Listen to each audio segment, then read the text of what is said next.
Our conversations are meant to help us better understand this world that we live in, and we come from an atheist perspective. And part of our mission is to normalize open atheism in the same way society accepts open religion. We believe respectful dialogue is essential. These discussions are not about fiery rhetoric, but about honest ideas, shared experiences, and building comfort with open conversation. While we think it's important to teach children to think for themselves and to develop critical thinking skills, this show is aimed at adults. Sometimes the themes and languages are adult in nature. Please use your own discretion when watching or listening with your family.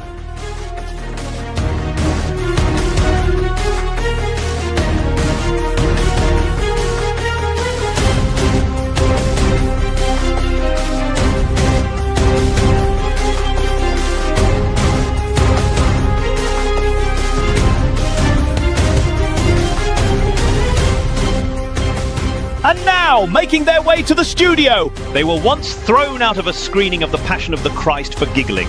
It's the Unholy Roundtable.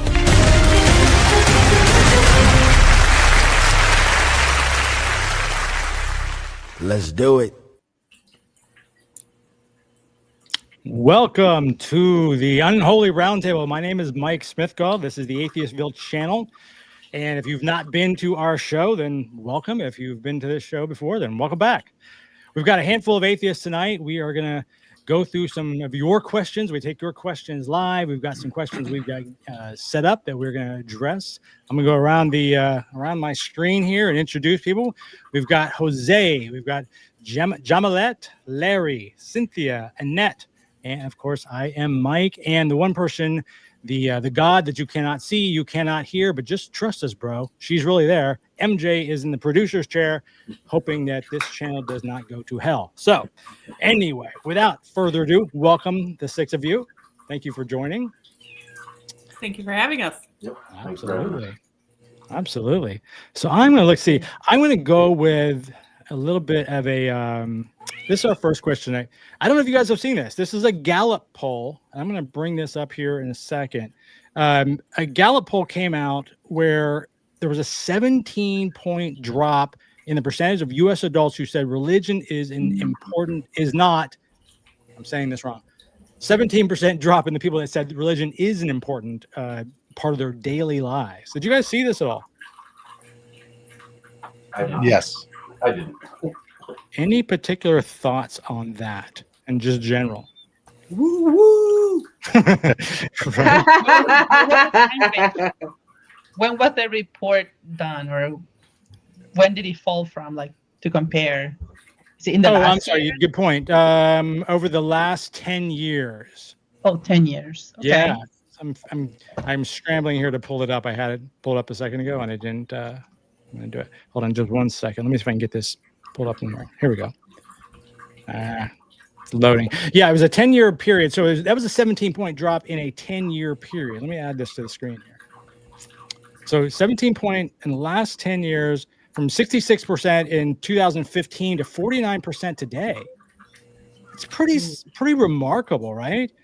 I mean, now, again, this is people that say that religion is not an important part of their daily life. Doesn't necessarily mean that they're not religious. It's just that constant, the people that go to church and they think about it constantly, and it's really a really big part of their deal.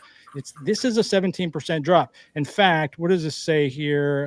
There's another page here. You can see this graph on the screen now, sort of where we fall, the United States there, sort of in the middle there.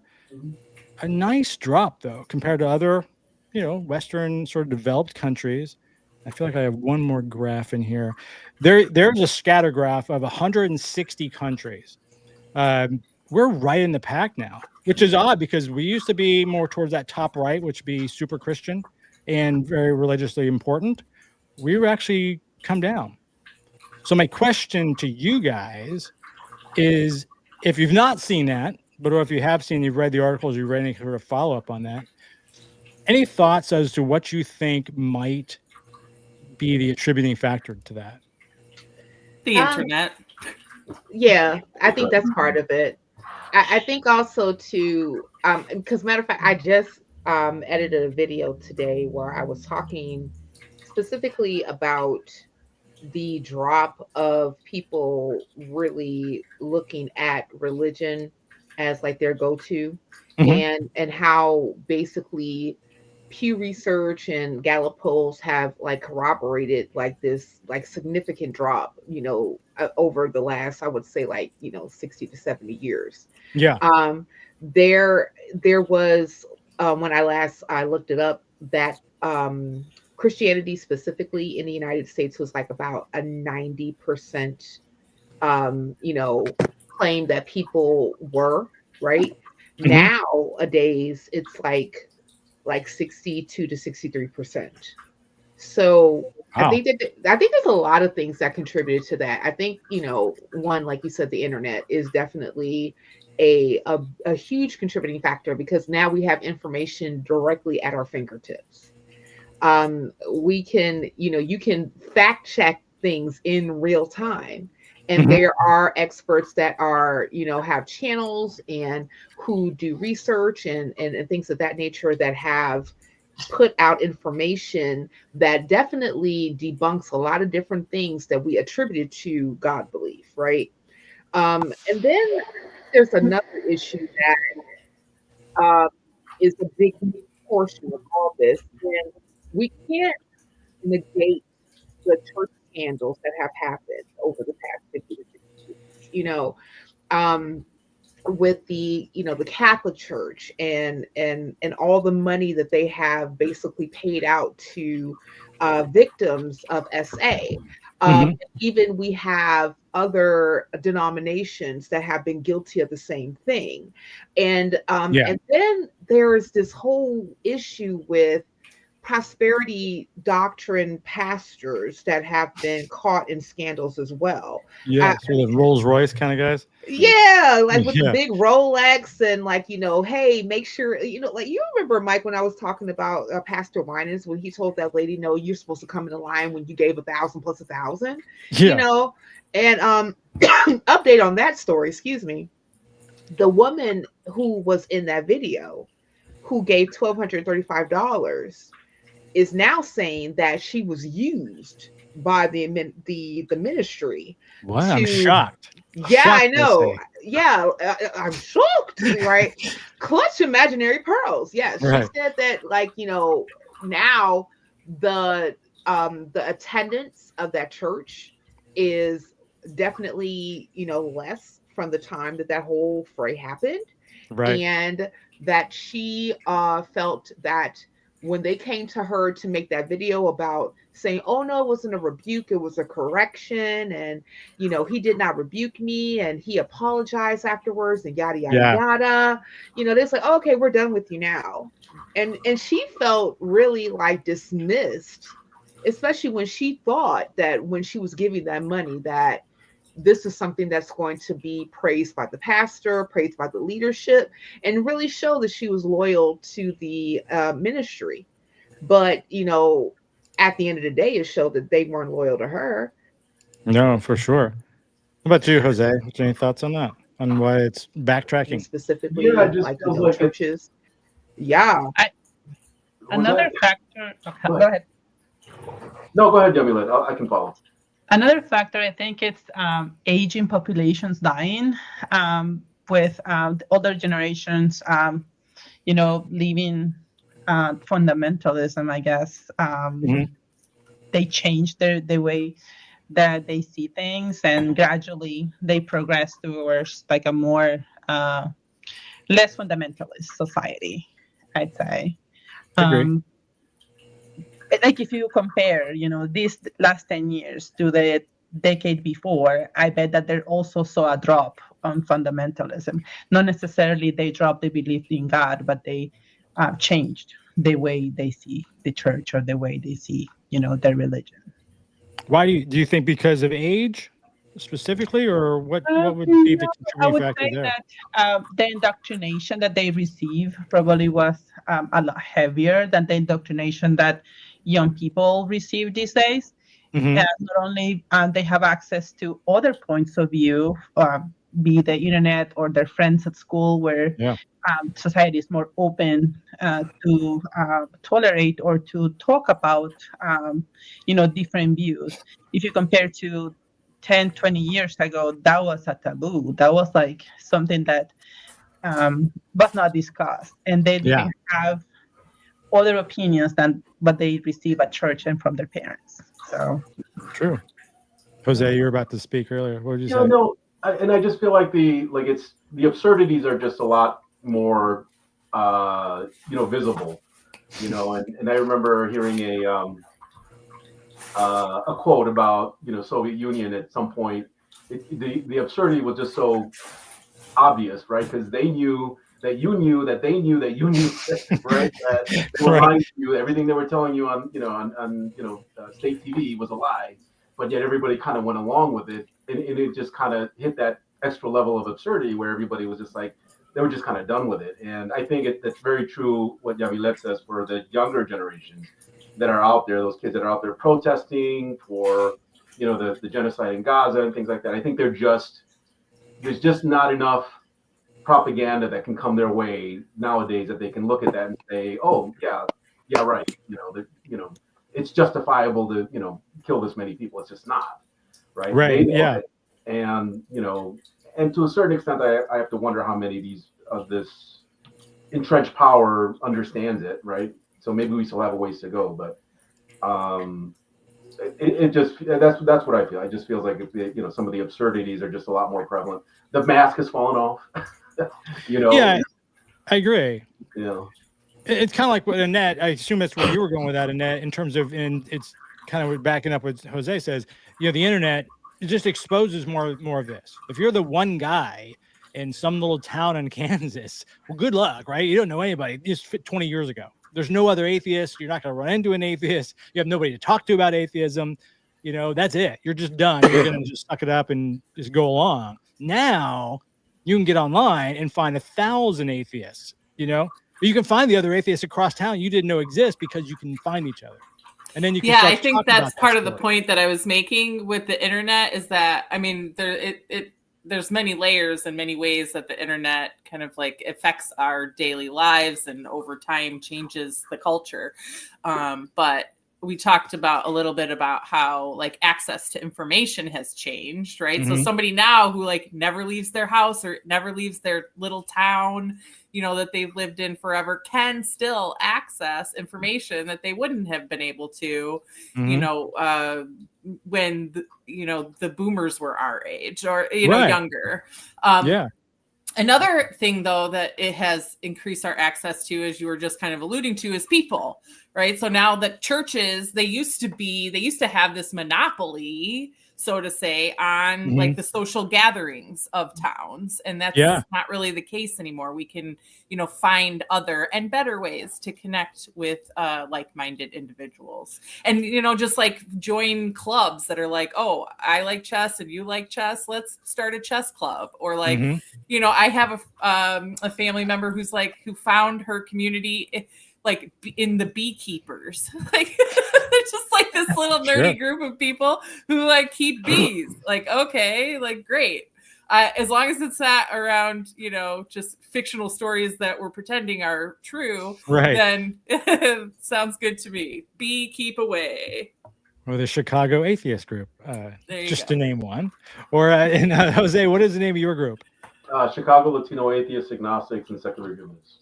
Yeah. See, I mean, a Latino group for atheists and agnostics. I mean, again, that is it's a rare thing in general. But if you're the one Latino in Kansas, some town, you're like, I am the only Latino in the world that's an atheist, and I'm not even sure I'm there yet. Yeah. Now they can find your group and say, oh, and you've been down the road, which is what I think is super important about groups like ours and yours. It gives, and Cynthia with the Black Non-Believers, it gives people a path to pursue those thoughts. And then they get online with Jose or Cynthia or Annette or whatever. And like, this whole belly and the whale thing seems a little far-fetched, and you go, yeah, you're right. It's ridiculous. And then they're off. What? You don't believe the Jonah story? How dare you? I'm struggling with that one. Hey, dang. I don't know how much air.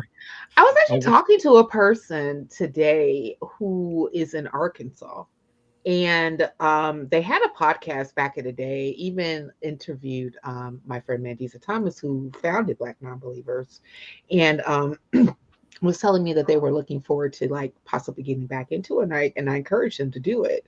And they said, this is so difficult to find like-minded people who happen to be like me in Arkansas. And I was like, yeah. Yeah. But I don't necessarily think that you are the only one. No. I really don't. You're probably not. But yeah. You're not going to stumble upon. I mean, we're, those of us that live in the Chicago area, we can say that. We can say we're atheists, and we might get some pushback, but it's a fairly liberal town. No one's going to flip out. Arkansas, yeah, they're going to flip out, right?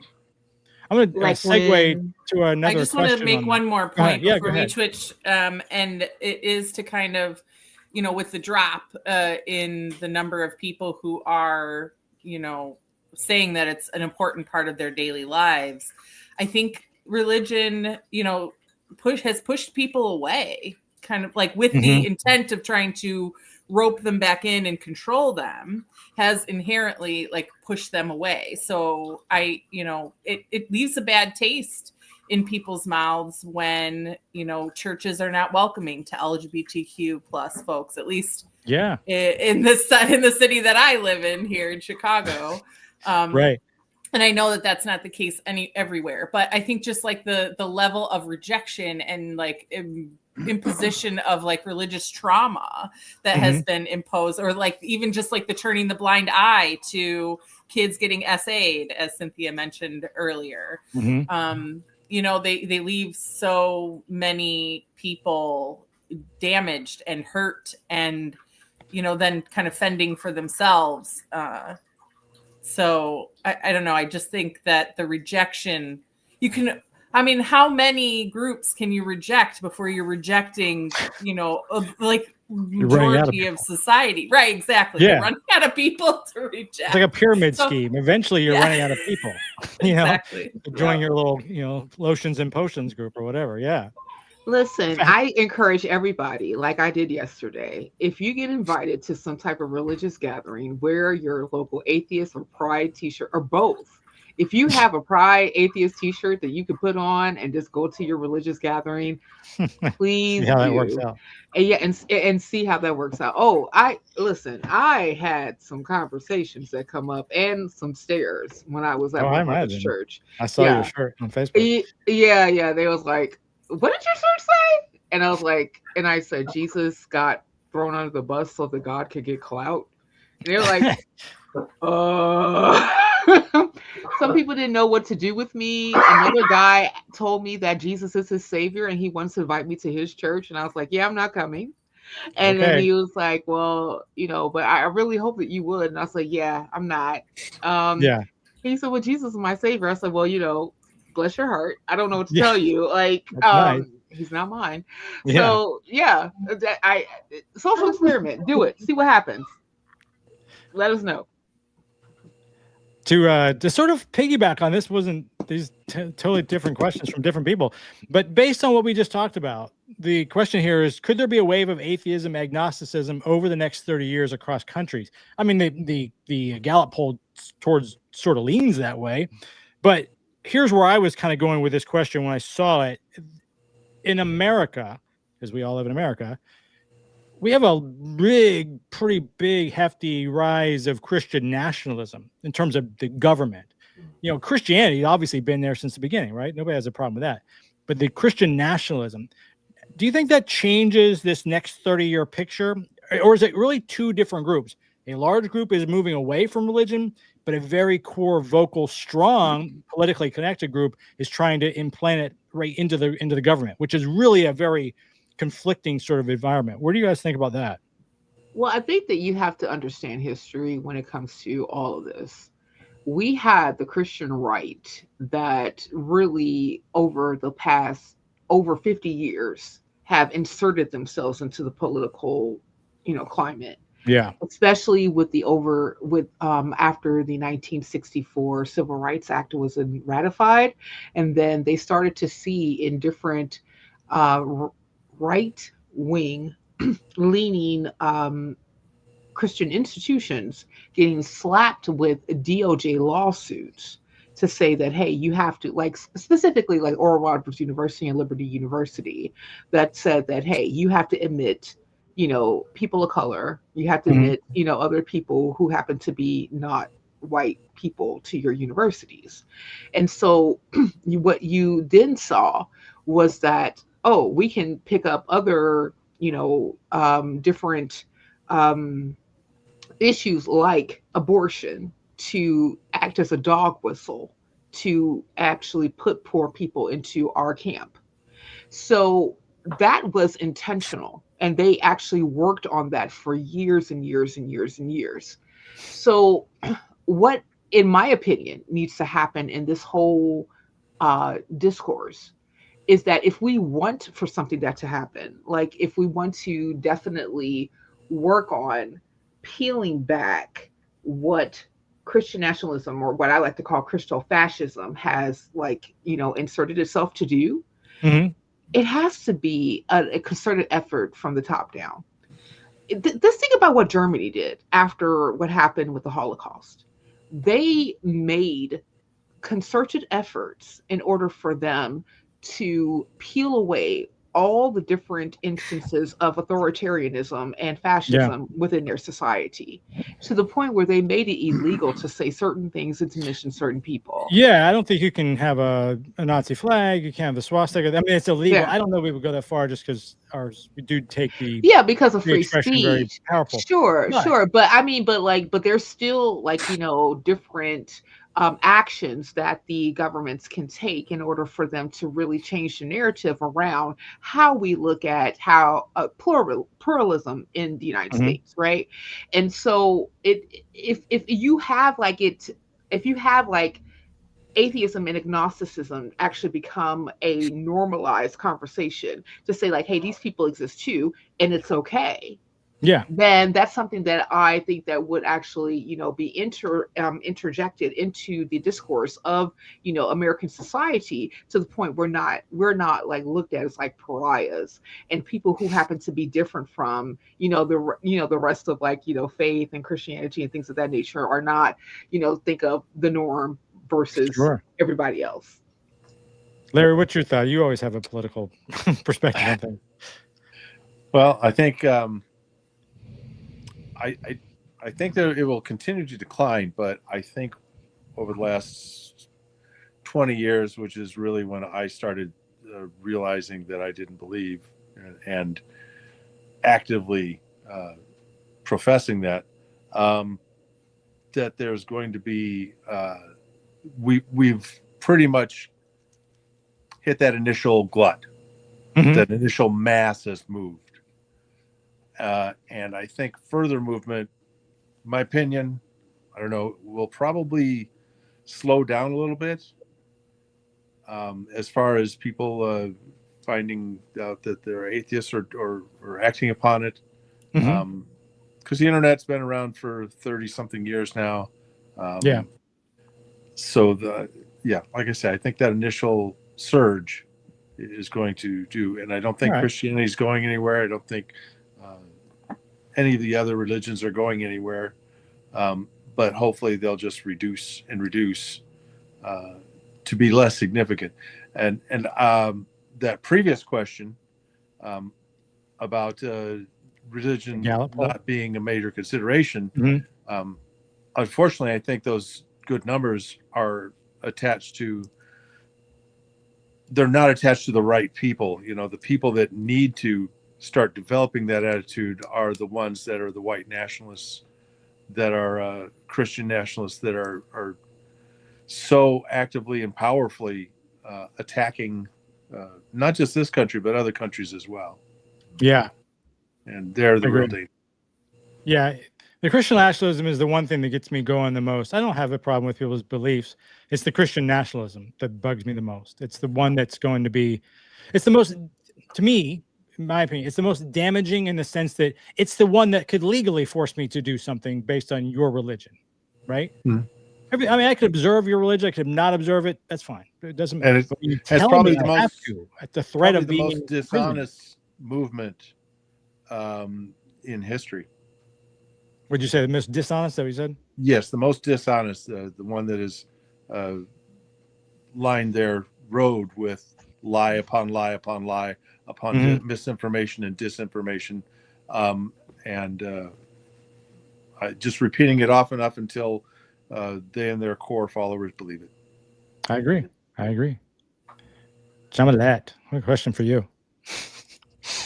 So my opinion is not very popular among atheists. So it's not that I'm pessimist about atheism growing, but I think it's limited in a way that if you see it at the individual level, I feel like a lot of people may cool down, like Derry said, but not necessarily become atheists or agnostics. Maybe they will switch to alternative spiritual venues where they can find similar advantages or things that they get from religion, such as the sense of community, the spiritual relationship with God, and everything that atheism does not offer. Like, we don't offer anything to people who are grieving. We don't offer anything to people who are going through hardship other than some advice. But religion offers something that only faith can offer. And I feel like we have to also be realistic that some people actually need God to function. And I don't know, it takes a great effort to question things and to progress into atheism, depending on how indoctrinated they were when they were kids, or their ability, to embrace a whole new worldview, or to face rejection in their family and their community. It's not an easy thing to do. So even though I think there will be some atheism, more people becoming less religious, maybe not necessarily they will call themselves atheists or agnostics. Maybe they will change into something spiritual, theism, pantheism, anything. I think to her point there, I think people who are not believing as strongly as they used to, or it's not as important to them, everyone's going to find their own comfort level. And in my own family, I have family members who if I had to call them what they were, they would be atheists. But oh, really? They non-religious, don't go to any church, but they say things like, well, I think there's something out there, or so they get to that level where they can't quite bring themselves over that last line and say, well, nobody's bothering me, I don't go to church, I don't do any of the rituals, I don't read any of the dogma. But if I were to say that I was an atheist, that would cause a lot of problems for me. So I'm just going to kind of find this little niche and be comfortable and not ruffle any feathers, and and exist that way. I'm happy enough. I'm finding enough truth in my existence to proceed that way. Where level they are. I want to, Jamalette, I want to come back to you in a second, because you said something I do want to hit back on, but just to finish up your point, Larry. So I think that's actually really probably a very correct thing. I think a lot of people believe very similar to how we look at life, but that no God per se, in terms of accepting that or whatever you want to say, it's like a bridge too far, right? It's just that I don't know if I can go that far, but they do a practically risk-reward speaking, analysis. They'll say, well, what's going to happen if I go over that bridge? Yeah. Well, and I think the word atheism has a lot of stigma attached to it. Yeah. It's the A word. Loaded word. And across that bridge. Don't forget Pascal's wager with that too. Yeah. Jose, you said something, I missed it. Yeah, it's just speaking about a bridge too far, it reminds me of that psychology experiment where you have the one person walking into the elevator, and he faces the people that are facing outward, Right. and you can literally measure the person's anxiety level just go up, just because it is so like it just drives anxiety in you to be the one person that kind of stands out in the crowd. Yes. And you just don't want that. I think it's a natural thing for people to, say, okay, well, why am I really, what's the point of me coming out and saying this if it's just going to cause me a little bit of anxiety? I got too many things going on with, family or work or whatever. I don't need that additional thing to, to make me anxious throughout my day. So I'll just go. And so to that end, I think I kind of understand it. So. What are your thoughts on that, though? Do you think is that okay? I mean, I'm not okay, and it's okay to Jose to do that, But what do you think about that? Is that fine? They just stop just short of that, or would you rather they go all the way? One of the ways that I've learned to deal with people is to deal with them where they currently are and not where you want them to be, because that's always a way to be frustrated. So right. If that's where they're currently at now, I mean, that's kind of where you treat them and where you kind of interact with them. If you kind of see a little bit of a window in terms of, some light for conversation, then, I'll take it. But, always with kind of, some caution, because, if it's somebody that, has a tendency to get, riled up, or, may not be, that that kind of emotionally secure to really talk about some of those sensitive things. Mm-hmm. And I may want to just stay away just because of that. But if somebody's open to it, and, I can have that conversation, I feel relatively secure that, they're going to be okay talking about it. I don't mind talking. I like talking about it, obviously, but yeah, I think we all do, right? Yeah. But, just always with, always with a little bit of caution. So it doesn't bother me. That's a very important thing. And I think one of the things like what Mike does for us all, but we can do it to his more on a one level in our own lives, is live your atheism, for lack of a better term. Show confidence, show contentment, and tell them, hey, I'm a lot happier. I'm much less stressed. I'm much calmer. I'm easier to get along with, and it's all because. So you have to kind of give them an ideal, give them a visual representation, rather than the representation we're painted with by those that are holding them loosely tied to any religious views. Yeah, I'm not saying that this is what you were doing, Larry, but it does remind me of that conversation. Tell me if any of you all had somebody at the church when you were religious say this to you, like one of those let the light shine through kind of conversations. Oh God, yes. Right. And let your light so shine before men, so that they will listen. I've been into a couple of productions of Godspell. So yeah.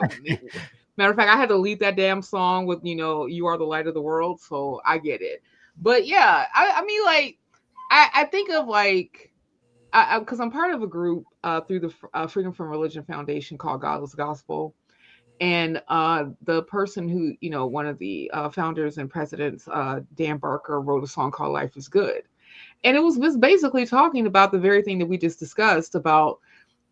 Now that I deconstructed from religion, even though the deconstruction is something that happens daily, right? But I have shed a lot of the anxieties that I've had when I was a faith-based person. I don't fear hell. I don't fear being excommunicated from God because I did something or said something that God did not like. Yeah. I if I missed a prayer or I don't feel cursed because I don't tithe, right? Like all of these different things that have been basically like imbued in a lot of believers, especially like when we have, especially like the ones who have gone to church for decades, right? who were told that, okay, these are the different things that you have to do in order for you to live a faith Christian chaste life, right? Right.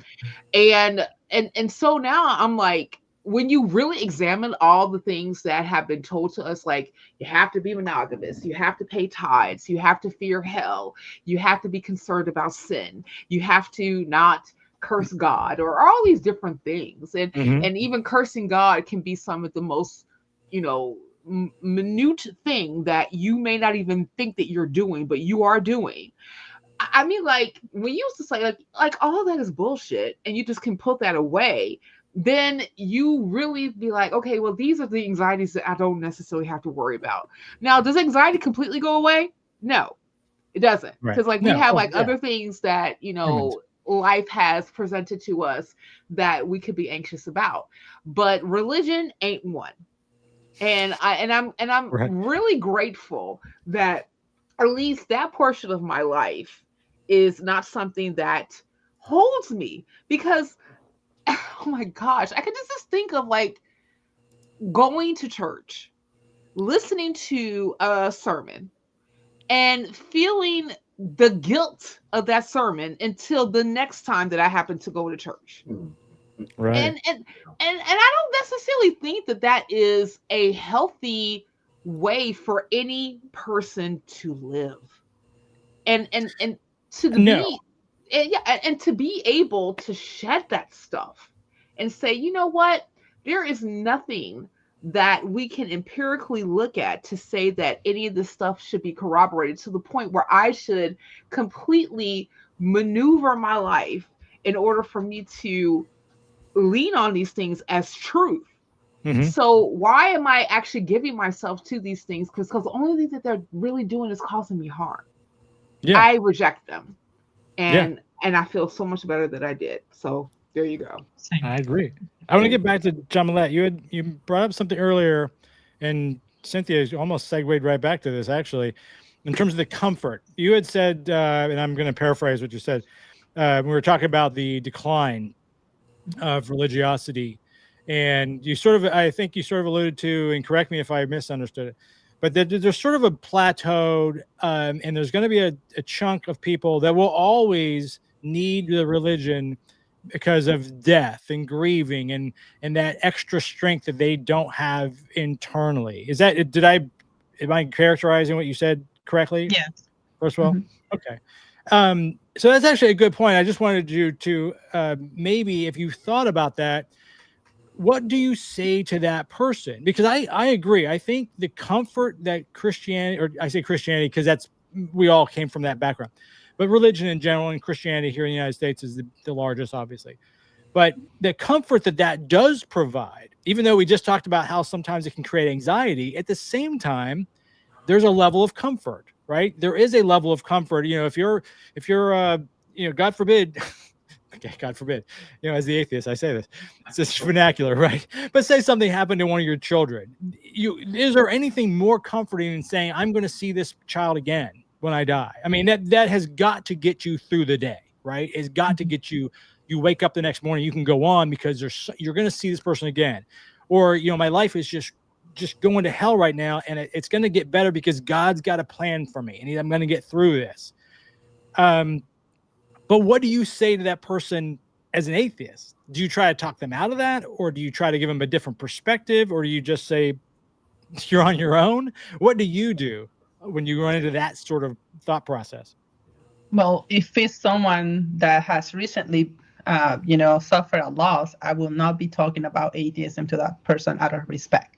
I think it's not a good time. I will let them process their feelings at their own speed whenever they're ready.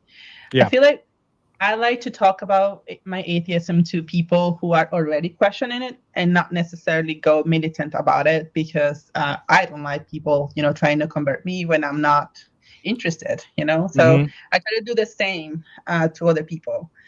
But if they ask me, Yamilet, how do you process, the loss of a loved one? I would say, relying on your friends, relying on people who, support you, talking to people who also are grieving the same person. I feel like that helps a lot to relate to someone who has gone through the same. Being in a support group of people, who are going through that depression, of losing a wife, a son, and being able to relate to another mother or to another husband who's grieving. I think that's what can help. Or simply going to therapy, talking to a professional, and trying to, find ways to cope, which is something that we as humans can do. We cannot do more. For me, as anything, I cannot even conceive the idea of, heaven. It sounds like a fairy tale to me. But to people who actually find it possible, good for them that it helps them during that difficult time. Like I would say, I would not argue with them when they're going through that. I'm similar. Go ahead. Yeah, no, I always like Carl Sagan's quote. He said, "If it takes a little myth and ritual to see us through a night that seems endless, who among us cannot sympathize and understand?" Yeah, another part of it, right, that then talks about if you really want true understanding, then obviously you got to go further than that. But I always like that part because it kind of reminds you to like slow down. Sometimes when you have the instinct to interject because they're saying something so kind of out there or crazy that in your mind it's like, oh, well, that doesn't really make sense. Like, why would God totally take your child who died of brain cancer or something? But but you just have to remember that because it's very true. Like, you just have to let them process it, and they need at that moment, those are the tools that they have in hand. They haven't learned to use your tools yet, so you got to have patience with them until at some point in the future, you may have that opportunity to introduce new tools. I think you're right. I've always said that I give people a pass, and I don't push atheism. As I mentioned, I think before this call we were kind of talking. I'm not an activist type, so I don't push it. Now people think we're pushing it just because I speak about it at all. That's not the point. I'm not out there banging a drum per se. But you're right. I think just like you both have said, if that's what helps them get through, why? You're gonna have to remind me of that segment because I'm gonna write that down. But because that's such a good way of saying it. In that moment, let them use whatever they need to get through the day. We can talk about these intellectual points of that later, but when they're grieving, I mean, what an asshole thing to do would be like, by the way, there is no God. Yeah, if they're grieving, I'm giving them a pass for sure. Pass. Absolutely. But if I'm grieving and they start to bring their bullshit, my bullshit, you're right. I'm gonna have something fuck to say about that. That part. Although all bets are off. I've never witnessed it in person. I have read many stories and many anecdotes about an altar call happening at a funeral service. Oh my! So here's the problem. We see that as disgusting and inappropriate. Were we to try to do something like that to promote our atheism? Oh my Lord! So it's not an equal street. It's not a two-way street. No, it's a one-way street. And since you're at a funeral, the people there have undoubtedly suffered some level of loss. Many are at their lowest point. If they're close enough to the person, that's when they get them. I think that it's important to remember that the indoctrination is not just individualistic, it's societal. Remember, even though like Christianity is on the decline, as we talked about previously, it's still the majority of the population, and it hasn't by far. And it's still very much so, stamped on the institutions and even how we think, and also how we culturally proceed with, different things in life, right? And I mean, like I can remember as an anecdote, my eldest niece passed away from a car accident, and I remember planning her service. And even though I knew specifically that she was not a Christian, that it was very much so pushed to have a Christian type of ceremony. Yeah. And I felt a way about it I felt first off that we were denigrating her memory, because I know that this is something specifically that we talked about. She said that even though that she believed in something, like she was one of those people who were spiritual but not religious. But Sure. at the same time, she specifically said out of her mouth to me on more than one occasion, Auntie Cindy, Christianity is bullshit. So I felt a way that we had to plan this ceremony around Christian ritual when I knew that's not something that she really believed in. But in order just to get it done and to satisfy all the different voices that were coming from one part to another, I acquiesced, and then that's what we ended up doing. And I remember specifically looking for people to come and sing, because I didn't want to, because I'm an atheist and people knew I was an atheist. And I knew that they're going to want Christian songs and Christian music and all this other different stuff. Sure. And I don't believe in any of that. But, but nobody would do it. So I stepped up and did it. And all these different songs that was requested to be sung at her funeral were Christian songs. And I was like, God damn it. So, right. So I did it. But the crazy thing about it is that even though I'm a whole atheist, and I don't hide this from anybody, I'm very open about this. Yeah. There were people in the congregation with their hands lifted and crying and calling to Jesus. Some of them were speaking in tongue and all this other stuff. And I'm just looking at like, oh my God. That's actually a really interesting point. I never thought about that. I always say, I tell my wife, like, when I die, just cremate me. Don't spend a lot of effort on it. And she knows my beliefs. But funerals are for the living. The dead's dead, right? We all believe we're dead. So the funerals are for the living. So I could see being somewhat conflicted on that. Do I honor their memory and their thoughts, or do I soothe the people that are left behind who are trying to get through it? And I would admit, Mike, that's exactly what I did. I could see where you would. Yeah, I did this specifically, like playing this whole thing.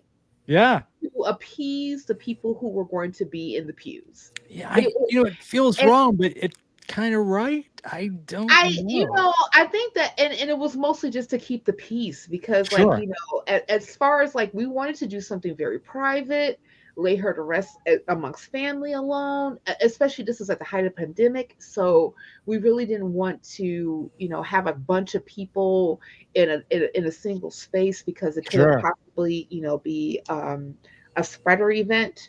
Right. But, but like, of course, the parents felt otherwise. And then I was pressured to change things.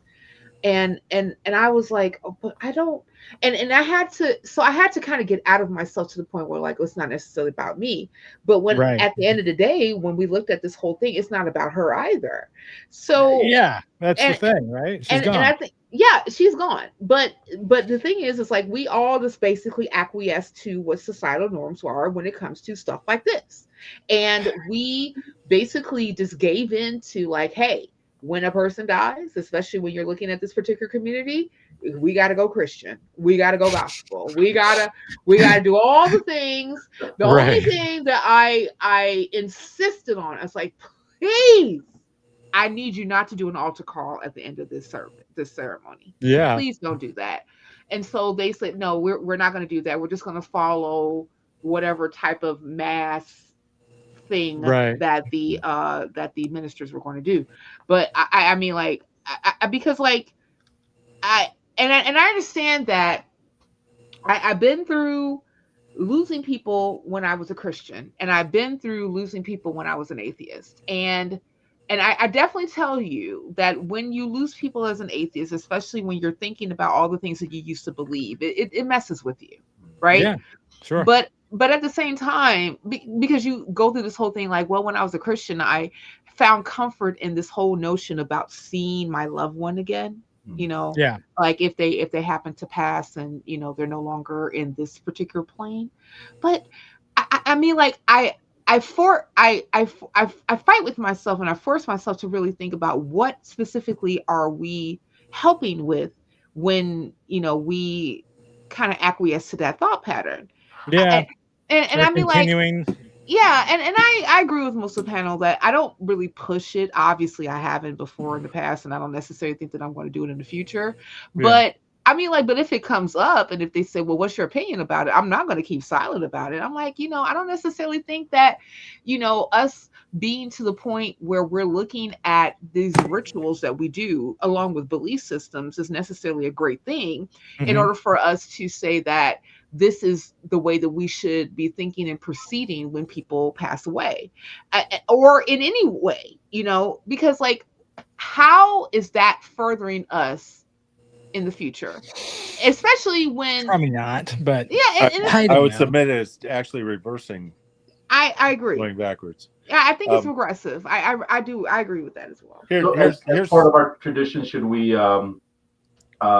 plan our own funerals as part of our? Oh, I was just going to tell you my thoughts on planning my own service, if you don't mind.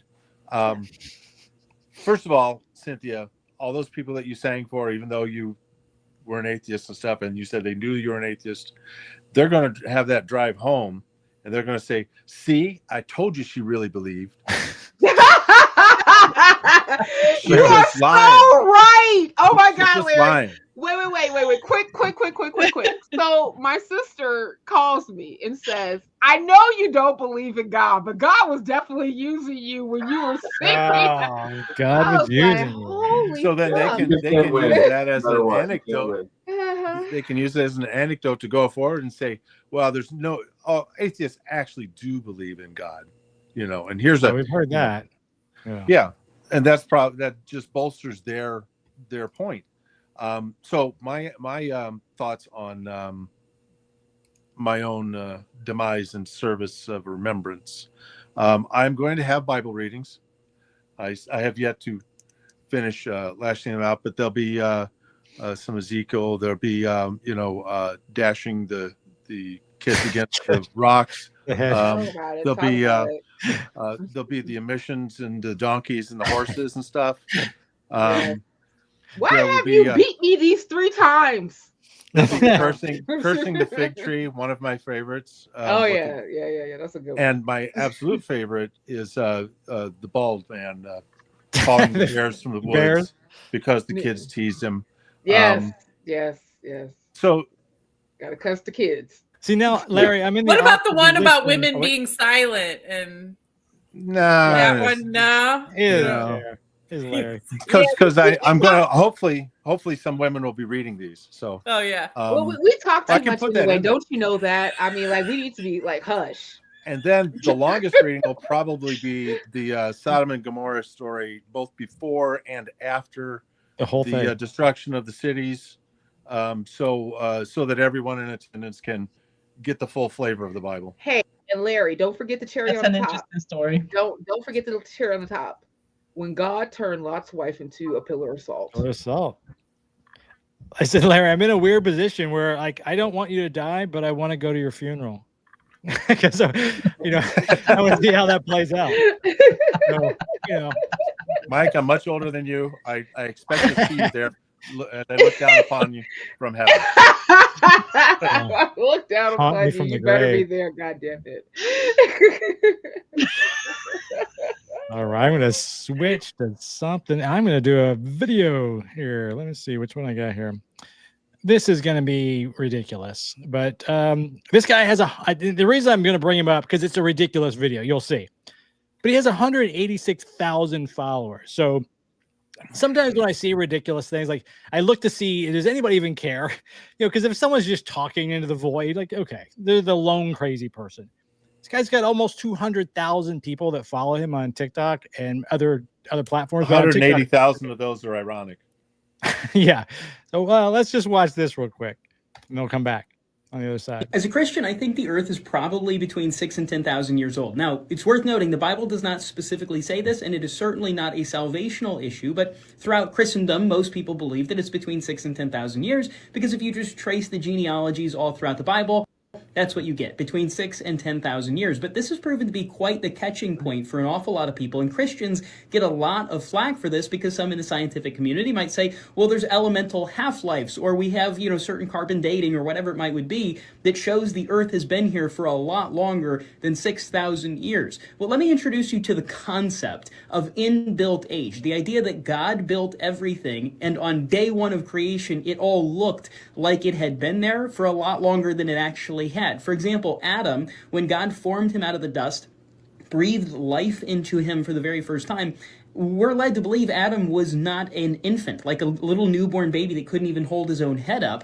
He was a functional adult. He probably resembled somebody about 20 years of age. The same with Eve. The same with the plants and the animals and everything on the earth. I would wager, the Bible does not specifically say this, so we'll never know for certain, but I would bet on day one of creation, if you would have cut down a tree, you would probably see growth rings, because it looked like it had been there for a really long time, even though it had not. And so if God can speak the universe and the plants and the animals and the entire earth and everything in creation, if he can speak it into existence with no frame of reference, he could probably figure out how to make everything on it look as though it had been there longer than it had. Because from all indications, it would appear as though that's what he did with Adam and with all of the animals and with all of the plants. So why then would the earth be any different? Why couldn't he have created it with everything so that it looked like it had been there a long time? Presumably just like everything else. This is a weird internal critique of Christianity. If you think that God could create everything, but like this is the place where he got tripped up, I don't see it. Oh my God. I have never in my life heard such just ridiculousness. God faked things. He aged it like you would do an old dresser. Get rid of childhood cancer, but Right. God can't get rid of mass shootings in schools, but he can make rings appear on day one in trees to make it appear that things have been there longer than they really were. He's purposely tricking us to do carbon dating. Yeah, he has a sense of humor. You're right. Yeah. But he's tricking Adam and Eve. People, especially atheists, Like, why would he need to trick Adam and Eve? They don't know what a tree looks like anyways. Like, why would you need to trick people, period? I mean, like, listen. Period. This type of apologetics, because, like, listen, dude just had to do a whole mental contortion to get his mind to actually make that leap. Listen, bruh, how big was your mat when you made that leap, when you came up with that whole type of exposition? I want to know. Right. It's crazy. I was so struck by how nutty that's. I mean, we see a lot in the 6,000 year thing has got its own level of nuttiness, but like, dude, you went way further than I've ever seen. I mean, like, I just really want to ask this person, like, why in the world? What is the rationale for the creator of the universe to fake rings in a goddamn tree in order to show that the earth is older than, using carbon dating or other different tools to say that the earth is older than what it really is, or that tree is older than what it really is, and still hold on to the notion, I'm tricking you, it's really 6,000 years old. No, that makes absolutely part of the mental gymnastics that people have to do in order to continue to believe, given the fact that they are, presented with facts that it is further than gymnastics. It's a contortion. You really have to twist your whole head and body and mind in order for you to actually, fix your mouth to come up with something like that. It's insane. I mean, like, listen. It's just, I need. He's riled up on this one. Oh my God, I'm sorry, because like that's the thing that really just irks, like, like the whole thing, like when Peter Griffin used to say, "What grinds my gears." That's one of the things that grinds my gears, because like you have to be completely intellectually dishonest in order for you to even espouse that type of apologetic in the first damn place. Right. I mean, like, there is so much data that is out there that corroborates that the earth is millions and millions and millions and millions of years old, and the earth and the known universe is billions and billions of years old. And I mean, they're like, all wrong. and no, there isn't. Oh, right. And there's a teapot that's like, didn't you watch and there's the a video? teapot that's like orbiting the earth that no one knows about as well, you know. And there's turtles that's holding up the earth all the way down. Like, I'm sorry, we're guys. getting so fired up, and it's very simple. I have another theory. Go ahead. Yeah. That maybe the kid is actually smart, and this is a race trap to get more views. That part. He's obviously working. He's got 187,000. Because here proof that we're talking about his channel and we're generating more views and sharing it with our viewers too. So that part. Yeah, you're right. You're right. I'm going to go on that video later and just ask a simple question in the comments. Is so what you're saying is your God is a God of deception? Well, that's kind of, I thought the same thing. Thanks for proving it. Why? Yeah. But he also does say, is in there, you know, it doesn't say this in the Bible, but I'm like, well, I'd stop right there. It doesn't say this in the Bible. You're just making it up at that point. You might, there's no logic to it, but you just said it doesn't say this. It doesn't even allude to that. But Mike, just think about it. You know, remember, if we even look at the history of how the Bible came together, and we look at the educated monks who were copying or translating the Bible in of itself, and now we know that the Bible is a copy of a copy of a copy of a copy. Listen, they took out paragraphs, they took out whole pages, they took out sentences. Sometimes they wrote in things that they said that should be there that was not there. So hey, maybe this guy is just basically carrying on the tradition. Can we fight?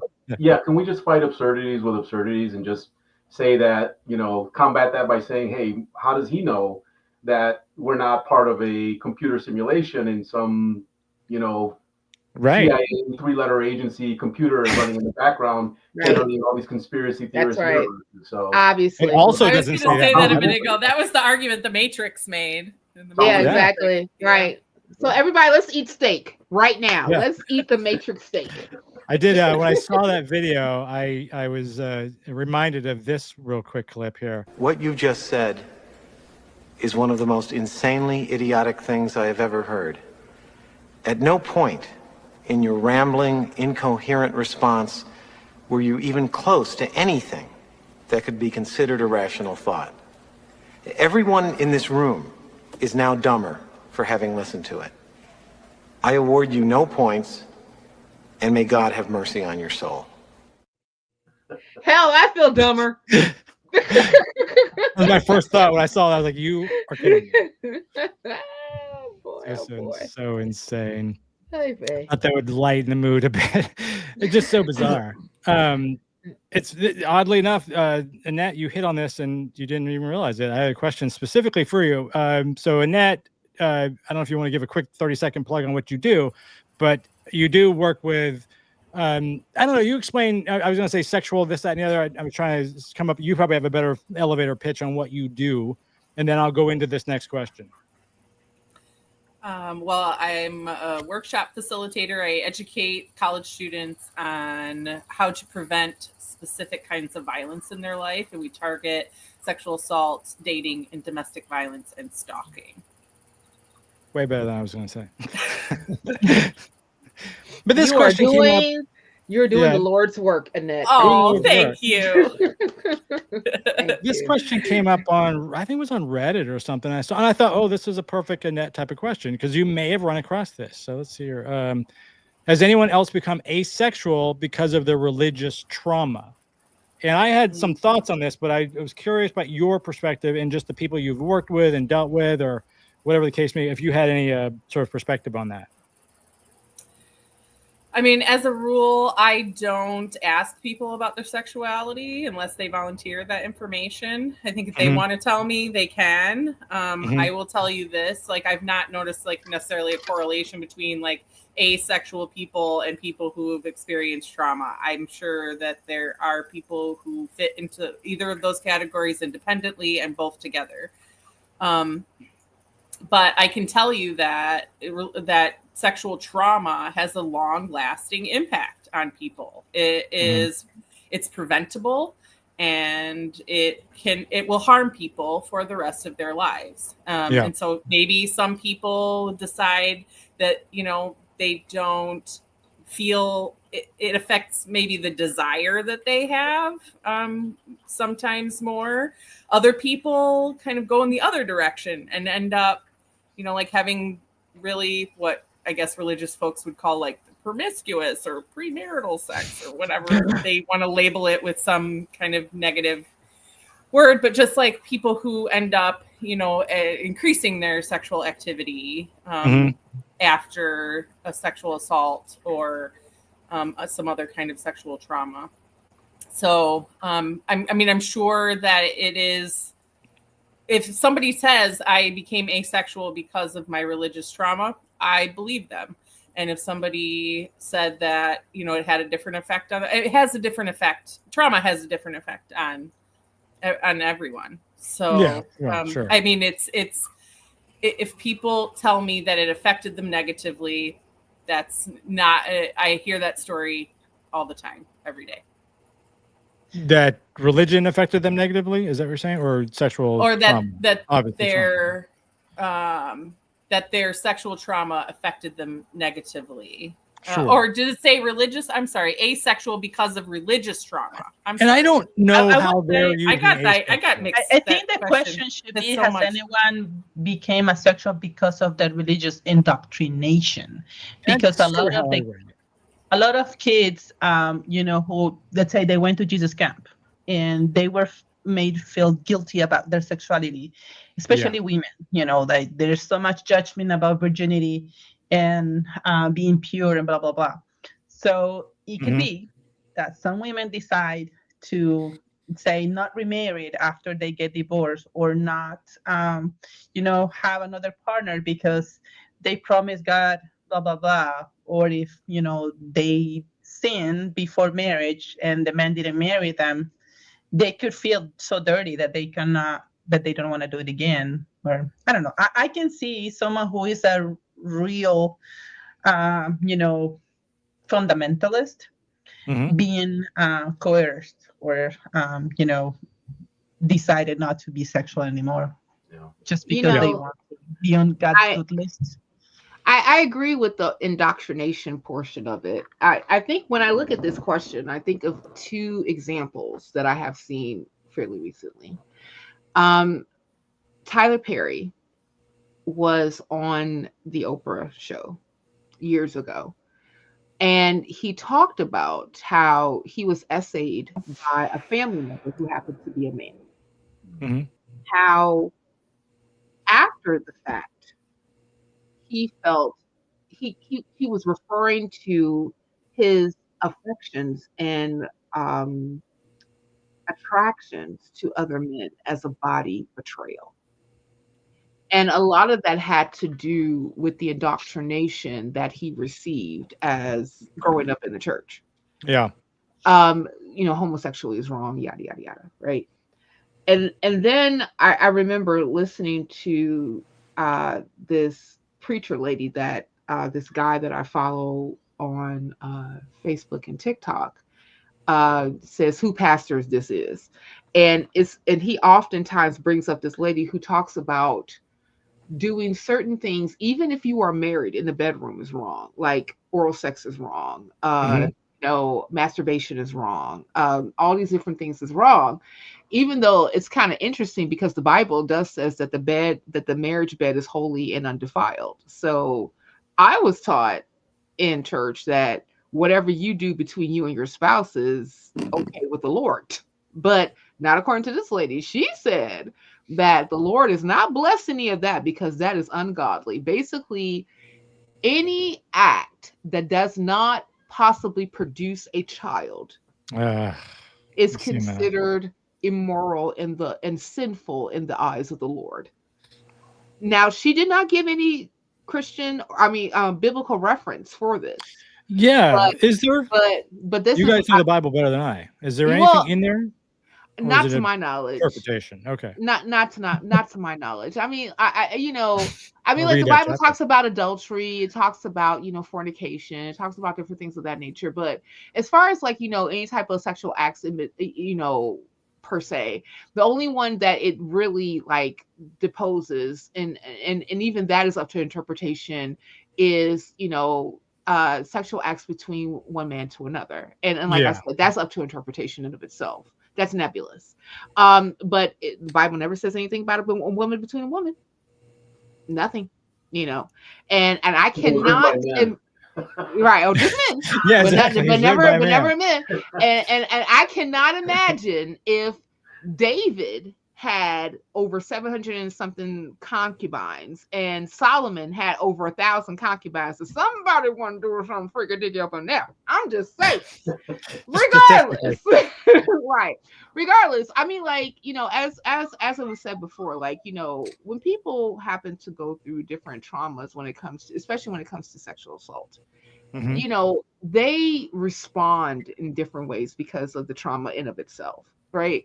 I mean, like, you know, because I'm a social worker too. So I've worked with people who have, you know, dealt with sexual trauma, religious trauma, and how they intersect, and how even like I had, like, you know, patients who were transgender, who hated that they were transgender, just because when they were taught as they were growing up that, you know, transgenderism is wrong and it was sinful, and because they identified with a gender that is opposite of what they were assigned as birth, this is the thing, right?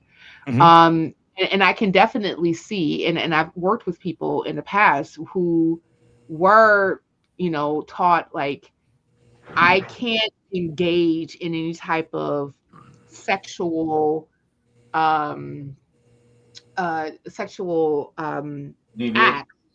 right, without being married. And I mean, I got a friend right now who is in her 50s that has never saw the sticky for the icky, and a lot of it is because I'm sorry, guys. Listen, I just like to preface that I'm a whole fool, so please don't hold that against me. But, you know, but the reason being is because, you know, the Bible, you know, says that, you know, especially when it comes to Paul, I wish you were as of me and can stay unmarried. But if you must marry, I'd rather you marry, because it is better to marry than to burn. Right.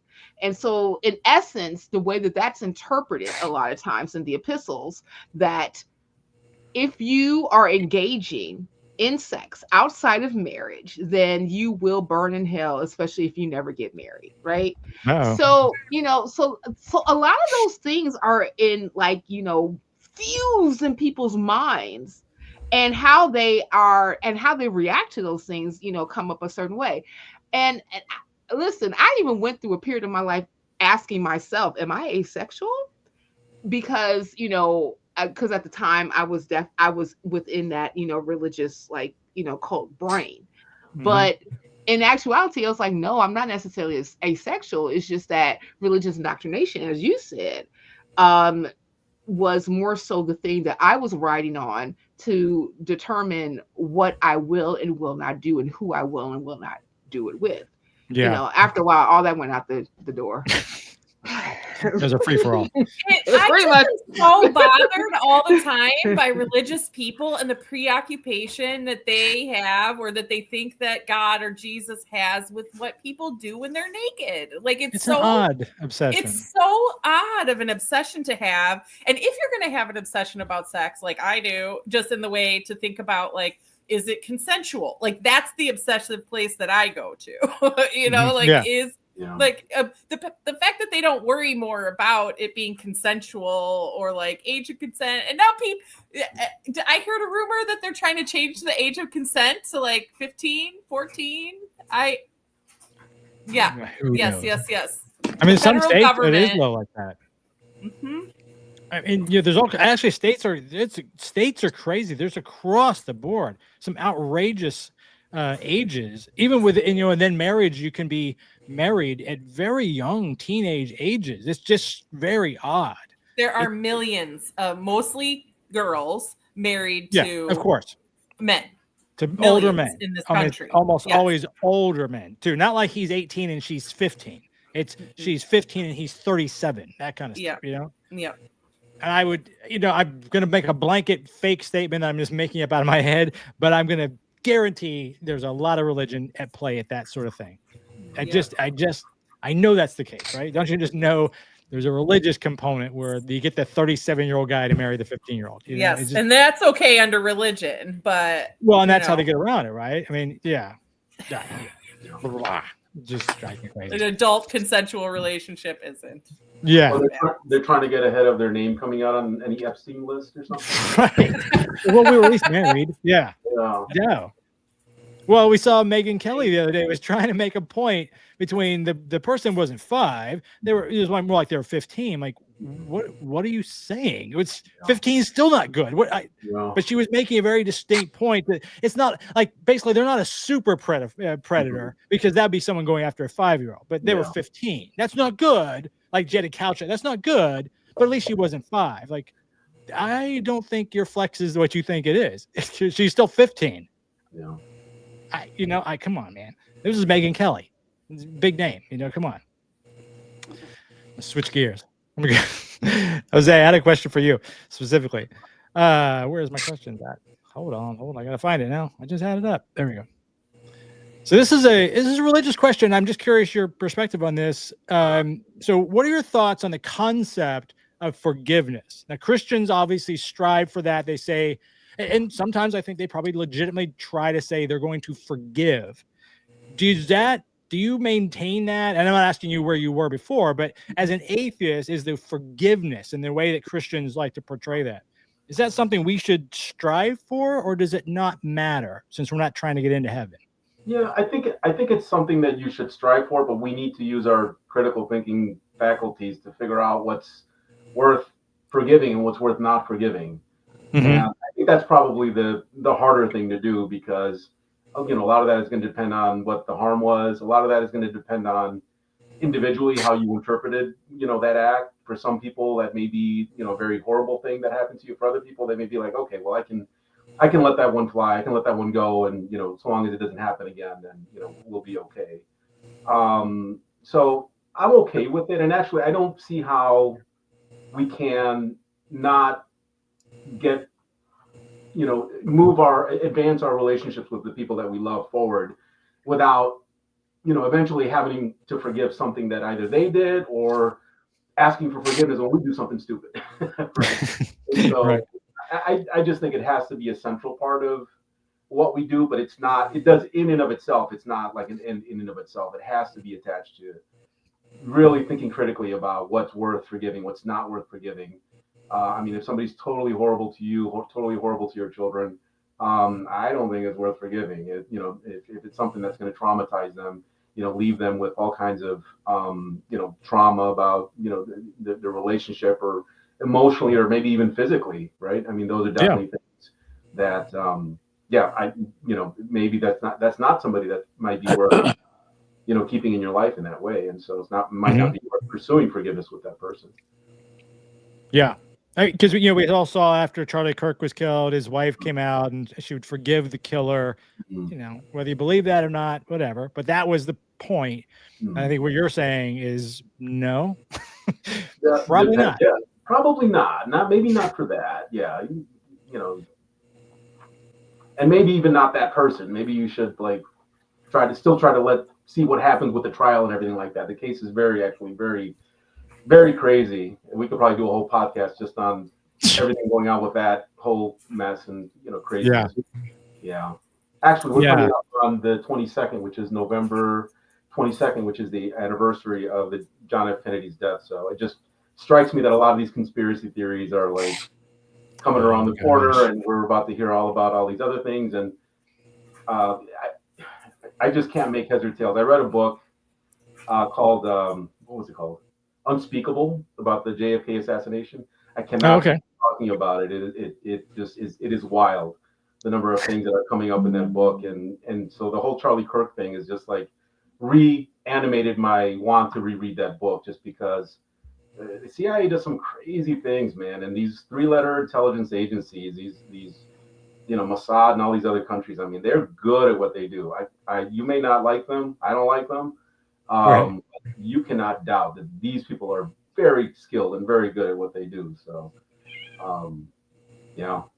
forgiveness, I don't know, man. You got to figure out who to forgive first, maybe. Yeah, In the mental health field, we use the language more of like rupture and repair. I don't know. I don't like the word forgiveness because of the way that religion has kind of co-opted this word, and they feel like they own this word. And also me, myself, I have some trauma attached to that word specifically. I remember as a kid, I was in like, middle school, church group, whatever. And there was an incident between me and my parents, and my parents hurt my feelings really, really badly. And I remember just being like so angry at them. And then like going to, youth group or whatever. And just like, I wasn't myself, and they were asking me what was the matter. I kind of gave them a little bit of a rundown of what was going on. And then I found myself with all the church leadership in a room with my parents, and like they're just telling me like, you need to forgive them. And I'm like, I didn't have the language at the time to look at it the way that I do now. But if I could take my brain now and put it in myself back then, I would have asked like, well, what have they done to repair this? Yeah. What have they done to repair their relationship with me? Like, are they asking for forgiveness? And just like the onus is on me automatically to just forgive. Yeah. And then they were like, oh, and if you forgive, you can't continue to bring it up. And I'm like, well, like I just freaking forgot it. Like, like none of this makes any goddamn sense to me. Yeah. Like none of it. And it didn't feel right either. So, I mean, I guess the question that I like to ask is like, are you doing the work to repair the rupture that you created? The other thing that I want to keep in mind also is that some people you have to understand other people's limitations, because you may be dealing with like, okay, a parental figure who might not necessarily even have the wherewithal to that culturally they're so locked in to whatever their version of events in the past, they may never even acknowledge that what they did was wrong. Like, hey, I put food on the table, what's the big deal? I beat shit out of you, but what's the big deal? You had a warm bed to sleep in, didn't you?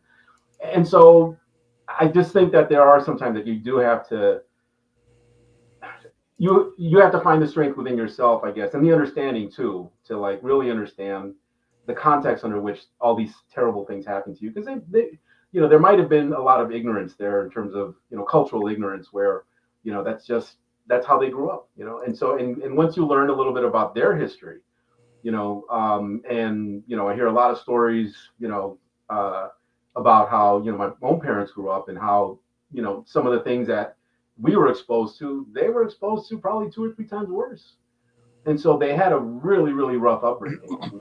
So to kind of look at some of that and say, okay, well, I get it.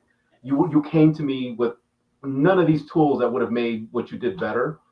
I have these tools, and so and if you have the ability to use those tools to repair that relationship, then I think it's worth it if you're in a position to not be further harmed by that person. But obviously, if that person's still harming you, then let's I think of like, something that I've heard therapists often say is that no one gets over anything, but they work through things, and the person who has been wronged unjustly, in order for them to be able to get on with life, they learn the necessary tools to work through the trauma that they have that they have inherited from said persons or entities. But I have to go back to this whole thing about repair, because I agree in that when you're questioning if I should forgive a person who did wrong to me, or if I should forgive an institution who has, oppressed me for centuries.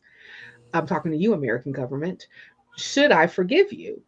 And the question still remains is what type of repair is the accused party enacting against the one who actually inherited the trauma?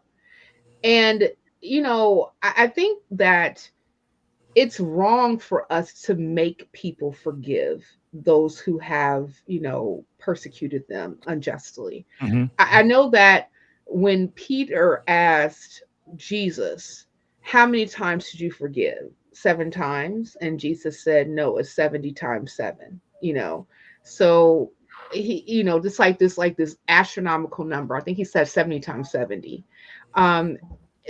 basically saying that, like, forgiveness should be basically a way of life. But Yeah. but at the same time, I'm thinking to myself, like, how should I constantly just give a pass? Because in some cases, like, I understand that, some people look at forgiveness as a way of letting go, right?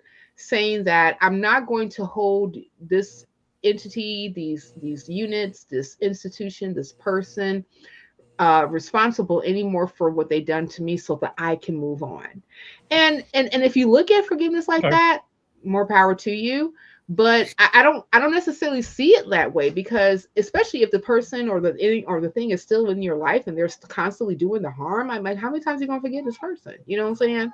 Now, Yeah. if anything, I'm more so like, listen, I would recognize that you've done me harm. I will not necessarily forgive you for that, because especially if you're not enacting any type of apology or repair for what you've done to me specifically.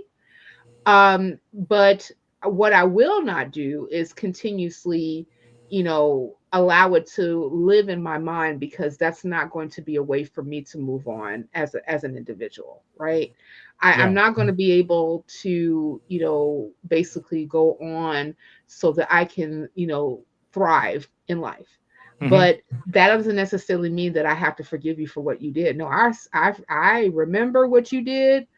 I know that you did it, and God damn it, I'm holding you accountable to it. Now, whether if you're gonna take accountability for that bad boy or not, that's on you. But trust and believe, I'm not about to sit up here and trip myself up in order for me to say, "Oh, I forgive you for what you've done to me." Oh my God, no, fuck that. Can we say? I think I'm more apt to flip it around. Like, I'd be more apt to forget and not forgive, in a sense, like, and forget meaning that I'm just going to, like you said, kind of put it to the side. That happened. I'm moving on. I'm never going to think about that person. I'm not going to forgive them because they did something in this saying they want to making up my mind, but they did something intentional that was mean or was hurtful or whatever the case may be. I'm going to drop that person out of my life because I don't want to deal with that person anymore. I'm not forgiving them. I'm just going to move on. You know what I mean? It's more the not forgive, but try to forget, And eventually they just, like with the passage of time, things just fall in the background. But you're right. If I had to keep seeing the person every week, like, no, that's not going to work very well. Yeah. I have a question for Jamalet. I keep saying the Y. Sorry, Jamalet. As I see it, I look on the screen, I see the Y. I'm like, I mispronounced it again. So, Jamalet, have you ever faced prejudice as an atheist? And I'm asking you specifically, and I guess Jose jump in there too, because the four of us have been on here before. But say within your community, because you're both, with that active within the Latino agnostic atheist kind of community, have you guys faced specific prejudice as a result being a Latino and an atheist? I don't remember any situation here in the United States, but when I was coming out as a non-believer, I was still living in El Salvador as a teenager. And they forbid some of my friends to talk to me because I could, infect them with my, doubts. So that felt really hurtful because a lot of them stopped talking to me. Later in life, they talk to me again, I guess, as adults, and things, mended. But at the time, I think, especially for a lot of people, Latinos coming out of, walking out of religion, it's a hurtful experience because you get a lot of rejection. You don't get invited to parties. You don't, I don't know. They make you feel like there's something wrong with you. And similarly, I would compare it to like coming out for someone maybe who is gay, that at the beginning is very hard for the family to accept it. Later in time, things get easier and they kind of process it at the point where, people who rejected me at the beginning now treat me, normally. Like, it was more of a process for them to accept me than for me. Yeah. And I don't know, I think people sometimes work things out. And even though that felt like a negative experience. I think what's needed. If I didn't go through that, I wouldn't be able, to be myself in front of them. So I'm glad that it happened. I don't know, the Big Nick says, being an atheist doesn't make you interesting. Okay. We tried. Okay, man. Okay, sure. I agree. Wonder about that question that you just asked, Jamalet, Michael, because I'm wondering, are you asking her about her being discriminated against as an atheist, or being discriminated against as a Latina in the atheist community, because the majority of atheists I see where you're going. Are white? No, that's actually a really good question, though. I didn't mean it that way, but we can ask that, because yes, I meant it as Cynthia. When Cynthia and I first met, I went to one of her meetings and I found out so much about how the Black community would treat an atheist, which is much harsher, if you will, than say you and I and Ed and Larry within the white community. Because it's like, yeah, you can be an atheist, but it's not. I mean, it's a big deal, but it's not. We're not getting rid of our, like someone said in one of Cynthia's group, we're not betraying our Blackness. We're not betraying our whiteness. We're not trying to be white, as I think Titus has said. People have said you're trying to be white. Because when you're a Black person trying to get away from it.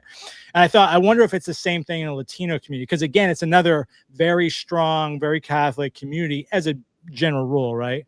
I wasn't sure if that there was a sense of betrayal, if you will, for Jose and Jamalet, that they've said they kind of turned their back on their community, which is different than, say, the other three of us. We don't really quite have that. But your point is a good point. I mean, I'll re-ask that for you, Jamalet and Jose, both.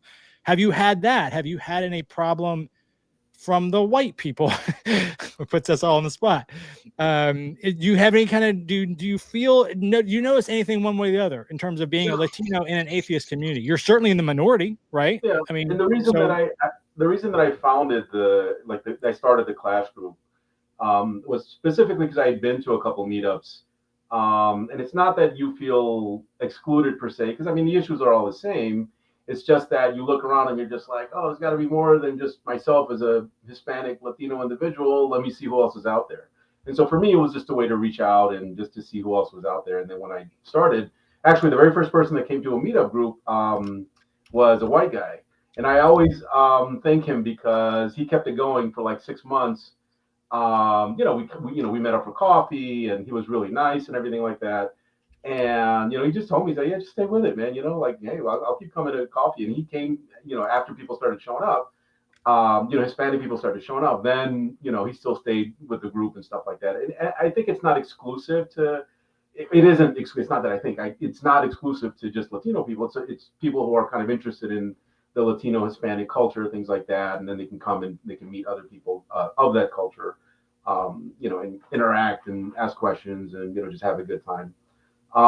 So that's the reason that I did it. I'm not really for any, feeling any, discrimination or anything like that, or just, not feeling accepted. As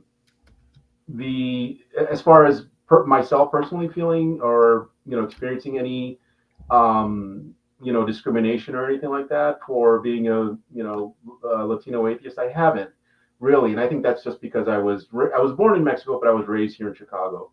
Okay. So, Chicago is, like you said, it's a liberal city. You're more likely to meet people, even if they do go to church. You're not gonna, hit you over the head with a Bible. Right. Yeah. They're trying to make it through Mass, and so they can get out and do whatever it is that we do after Mass. And that was always my experience. I went to a Catholic grammar school, and that was always my experience. Everybody else that I went to Mass with, we all just kind of sat in the back, and we were just waiting for the time when we can get out and actually do the things that we really wanted to do. Right. Yeah. Okay, that makes sense. I'm going to throw up a quick couple here from Big Nick, and then Big Nick, we're going to cut you off, man, because Big Nick has joined. I'm trying so hard to enunciate that name so I don't misstate it here. Big Nick is he's not so pleased with us. He finds that it's boring. Now he's put, you guys aren't seeing this, but he's put about 7 comments about how this is boring and not worth watching. Then I why think are you it's seven- still here? Well, that was kind of my fault. Apparently, we are interesting. All right, man. Obviously we are interesting because you have, the That's what I tendency to said, be like, here and actually interact. Stop. Yeah, it's like, yeah, you're still listening and you're participating, which helps the algorithm. So, Big Nick, thank you so much, because that does actually promote the channel. So we do appreciate that. Yeah, why are these people noteworthy? There's another thing. What is it? We're waiting for something interesting to be said. Okay, Big Nick, you're on a podcast at a YouTube channel for atheists. We're discussing atheism. A lot of people watching you guys are atheists. It's going to be interesting to those people. I imagine if you go on one about metric wrenches, mechanics will find that fascinating. I will have zero interest in that. Or you go on about growing orchids. The orchid people will love it. I have no interest. So you're here asking. I don't even know where you're coming from, Big Nick. But all right, can we go back to the question? Because I think that I want to chime in because I think that, depending on the community, it will be answered a little bit differently. Can you put it up just one more time? I'm trying to find it real quick. Yes. Yes, here we go. Okay. Have you ever faced prejudice as an atheist? Okay. So, I think that, so if we're looking on the outward portion, right? Mm-hmm. I think that we have already seen where atheists would face prejudice because we don't necessarily believe in a God or gods, right?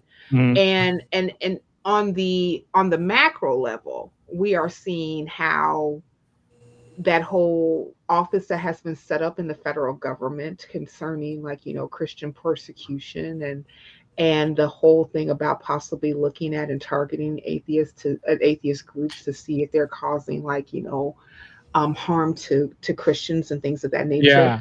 We're even seeing where the president is talking about basically invading Nigeria for Christian persecution. Yeah, I forgot. Yeah. Which in Nigeria in of itself is super religious. Mm-hmm. Super, and as far as what I have, found out concerning this whole thing about, supposed Christian persecution is that Boko Haram is causing terrorism, which they are related to ISIS and Al Qaeda, and they are, and they are not only persecuting Christians, but they're persecuting Muslims as well.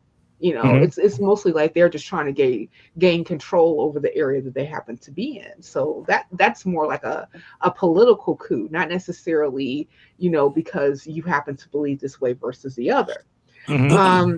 So I think that, we have a societal thing concerning, the whole thing about atheism and then on the individualistic level, depending on the, going back to the cultural group, the most religious group that happens to be in the United States are African American. And we have a tendency to link our identification along with our, cultural and racial identification as well. And when you have a person that looks like me, or even in the chat, like Arthur Ward, the first Black atheist I ever met in my life. Thank you for coming in, Arthur. Say, oh my goodness, you're Black and you're atheist? How could you? Again, the clutching of the pearls, how, it has been looked at in our community as a portrayal to being Black, and I know that we have a very unique, ideology when it comes to our relationship with the church and Christianity in of itself, especially when you look at Christianity being utilized in the colonies and then in the states in order for them to control their slave population. Mm-hmm. Insert slave Bible here. and then using like, you know, African Americans to be to use their churches that they happen to start as meeting places for them to organize. And so since they actually utilized the whole meeting place of organizing, they looked at activism, civil unrest, and social justice as a Christian thing within the Black community, not necessarily a social justice thing and an economic justice thing. So if you have those of us who happen to divorce ourselves from belief because it's not empirically responsible, then we have like the scarlet letter of A tattooed on our chest, because we don't necessarily, like, you know, fall into this, you know, into this category. And I even remember, Michael, I don't know, you were there for the debate, right? Were you? I wasn't. No, unfortunately, I missed it. Okay, so you weren't there for the debate. Well, when we put on a debate between one of our members and a pastor, who, you know, he took the question was, has Jesus or the church Christianity have been good for Black people? One of our members took the negative, and then the pastor, of course, took the affirmative.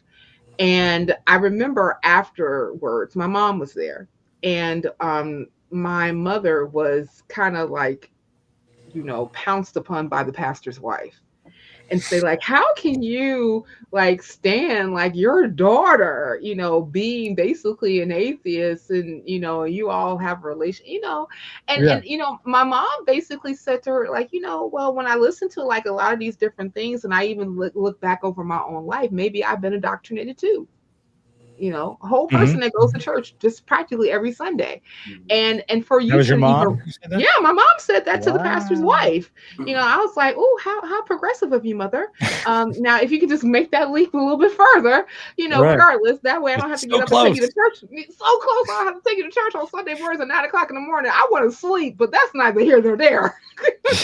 But, you know, I mean, but at the same time, like, I get where the pastor's wife is coming from, because that's the narrative that has been espoused in our community. And, you know, even the pastor, you know, after we were even bringing up different points of, this doesn't make any sense, but what about this? And how come God has not been strong enough in order to keep the United States government from oppressing us as, you know, as individuals and in a collective in the in this particular nation? And I need you to read the scriptures more. I need you to pray more. I need you to do X, Y, and Z more in order for us to be able to understand and possibly have God to, you know, minister to us to why we are no longer within this particular belief system. Because obviously we are wrong because of reasons. Yeah, reasons. Have I met Arthur? Is Arthur local? Yeah, he's in Chicago. No, you haven't met him yet. Okay. And if I met him at one of your meetings. I have another question. This one actually came up the other day. Let me see here. Let me make sure I got the right one. So I addressed this on I do a Sunday morning show where I just do a kind of a chill Sunday morning, get a cup of coffee, and, you know, talk about some of these questions. And this came up. I was just curious about you guys' perspective. I had a perspective on this. So this is from I think maybe it was a YouTuber, Roughbag8209. Hey, man. If you knew God was real, would you worship them? No. Well, you'd have to describe your God first. That's kind of where I went. So go ahead, Larry. You're kind of where I am, but go ahead. I mean, there's thousands of proposed gods. Describe him, and I'm going to assume, or her, without that the proof was there. That's why I like you two on here. But, you know, I'm going to assume that, you know, I now know that this God is real, but you'd have to describe it before I can actually answer that. Yeah. I'm pretty sure I wouldn't. Right. I like this question. I remember when I was questioning the existence of God and being in church and looking at people, like, you know, praising God and singing, some even crying in the altar. And I was, you know, in the back of, you know, a bench, just try and figure out, why would God enjoy this? Why would a perfect being, all-powerful, self-sufficient, and secure, emotionally secure person would ask for praise, for constant praise, if he is, all-powerful, omniscient, and blah, blah, blah? He wouldn't need, to be repeated that all the time. So why do you need that reassurance? It just makes no sense. Especially, if it's, this vast universe so big. I bet he has a lot of godly things to do. Why would you be listening to all these people who sing horrible? Because they used to sing horribly. Some of them sing nicely, but when the voices mixed, it was horrible. Like, Right. I don't know. I feel bad for God if he existed. Like, he has to listen to that. Yeah, I guess that's kind of like the show, the good. What is it? The Good Place with Ted Danson. Yeah. And just like really super smart people, they've just been up there for like forever, and their just brains become really dull because they're just all they do there is just worship God. So I guess that's kind of what would happen. Like the real party would start once the atheists get there. So. I mean, okay, so like I've been posed this question like a few times within my time as an atheist, and once I clarify, so what God we talking about, right? And more than likely they're talking about the Christian God. And so then my next question is, have you read your Bible? Yeah. The God of the Bible is a dick. I mean, like, okay, I mean, let's from book fucking 1, okay? He's a dick. I mean, you purposely put a tree in the Garden of Eden that, since you are omniscient, your first creation of man and woman were going to eat it, even though you told them not to, but supposedly you gave them free will, but you knew that they were. And then you damned them to a life of hardship because they ate the fruit. And then allowed the snake, who was walking on legs and had arms, to convince the woman. Why they gotta be a woman though? Why and Eve have to be the one? The talking part. Yeah. Like, why did the snake with the arms and legs have to talk to Eve first? And she was like, okay, well, I guess, like, seriously, come on now. And so you did this on purpose. Book 1. This is within Genesis right there. Then you fast forward, you flood the whole damn world because you're upset that they weren't doing what you want them to do, even though they are your creation. And you knew, because again, you're omniscient, that they were going to do their own devices because supposedly you gave them free will. So you said, well, you know what? Man sickens me, so I'm going to destroy them except for this guy, right? Yeah. And his family and 2 of every animal. I mean, like, so you had 2 mosquitoes on there. Can you imagine, like, by the time that didn't get eaten by the other right? And I mean, like, and this is before wanted. we had vaccines. So, like, can you imagine, like, the diseases that was on that ark, that they were on there for 40 days and 40 nights? I mean, for Pete's sake, come on now. No, and then story. If going forward, you destroyed the Amalekites. You just told them to kill everything and that was in that land. You said go into Canaan. That was not even the Israelites' land, and you said to kill all the Canaanites, all the men and all the children and everything else except for the women who don't know a man. This is what you said, okay? And how would you figure that out? You're right. Wait, what was your rationale for even that? Like, basically, throughout the entire Old Testament, God has been a bloodthirsty, misogynistic piece of shit. And you want to ask me, just because supposedly he created things, that I'm supposed to worship him, even if he was... No!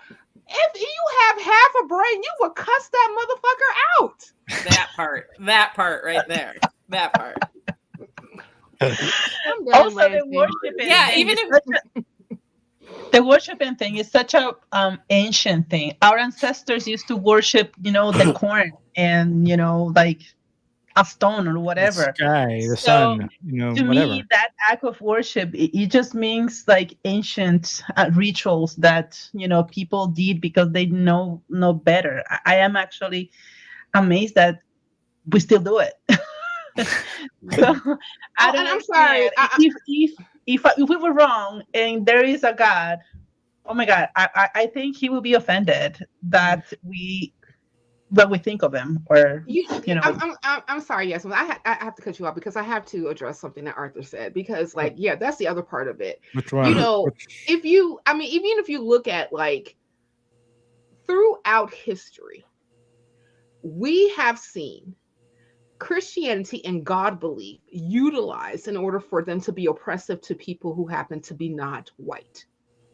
And we have seen specifically how Christianity and God belief have been utilized to actually prop up and justify the institution of slavery and Jim Crow and black codes and mass incarceration and all the likes that come with it. And, and even like we look at Manifest Destiny, that was the whole thing. Like, God was telling cis white men to subdue the earth, specifically the Americas, okay, to create and to commit mass genocide of natives, and also to implant Africans, and then eventually African Americans, to be a labor force in the United States to build the infrastructure, to build the economic floor that we actually happen to live under to this very day. Supposedly, and you even have apologists to this day that says, no, that's a good thing. And then, oh my God, one more thing, Arthur, don't forget this.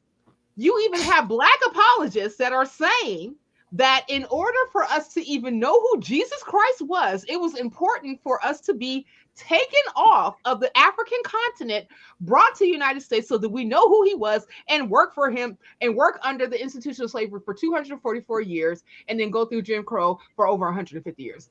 Make it make sense, people. It will not.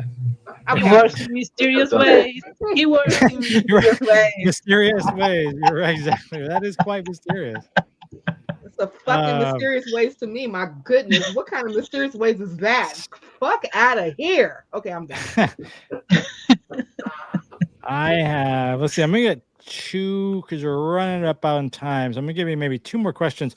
So this first one, this is from Justin Average Jess. And I want you guys to think about this in terms of the concept itself. So Justin Average Jess 1. Do you ever feel jealous of people who believe in heaven? We kind of talked about this a little earlier in terms of, it would be nice to see your grandparents and blah, blah, blah. Do you ever in those moments where you're like, God, it would be so nice. Do you ever get jealous? And I don't know if jealous is the right word, but you see where I'm going with that. You ever have those flights of fancy? It's kind of almost like winning the lottery. Do you ever think about that? Ever think that'd be really nice if I believe that? Only if heaven was like the way the Kat Kerr said it was. Kat Kerr, with her pink hair, bless her heart, said that heaven was basically a big ass amusement park. It had roller coasters, it had, merry-go-rounds, it had concession stands that you can get whatever type of sweets that you wanted for free. So like, yeah, if heaven was a big, amusement park, sure. Yeah. Okay, you guys go ahead and work on that. I think it would dull your brain. I think we do need a little bit of stressors in our life to have some challenge, something to work towards, some challenges or something like that. So in that sense, I mean, heaven wouldn't be perfect then, right? That would be somebody's version of heaven. Maybe wouldn't be a heaven because that version of heaven wouldn't be perfect. It would be the destination. It would be the destination that you will go to because of the strife that you have faced upon this earth. Another reason why I would not worship the Lord, because that was actually also preached to us as a people. We can go ahead and actually say, hey, yeah, I know things are shitty on this earth right now, but if you go to heaven, you'll be cool. So Jose, say that again, because I want to make sure I fully understood what you meant. Well, so there's a podcast that I really like. It's called Fall of Civilizations by his last name is Cooper. I can't remember his first name. He's this English guy, and it's basically just going over like all these civilizations that have fallen.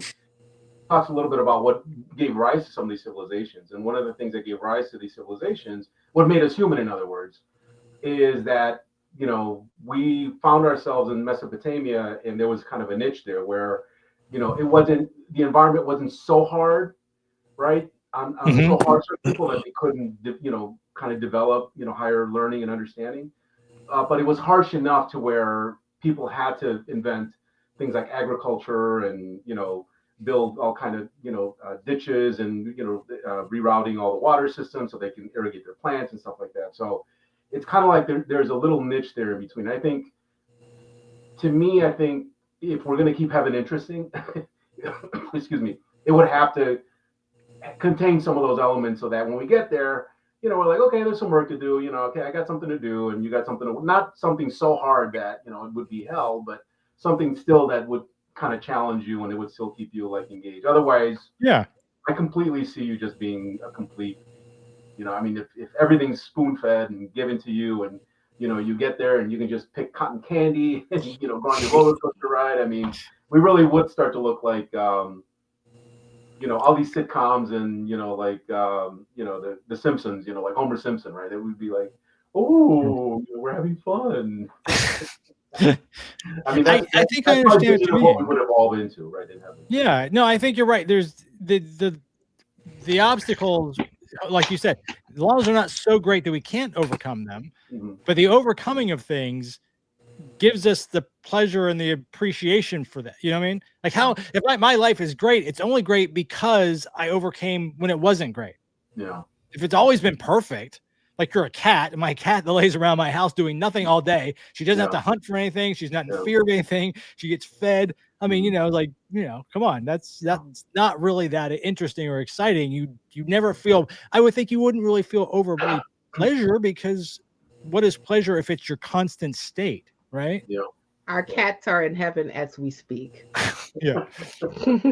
Those I think it's all perspective.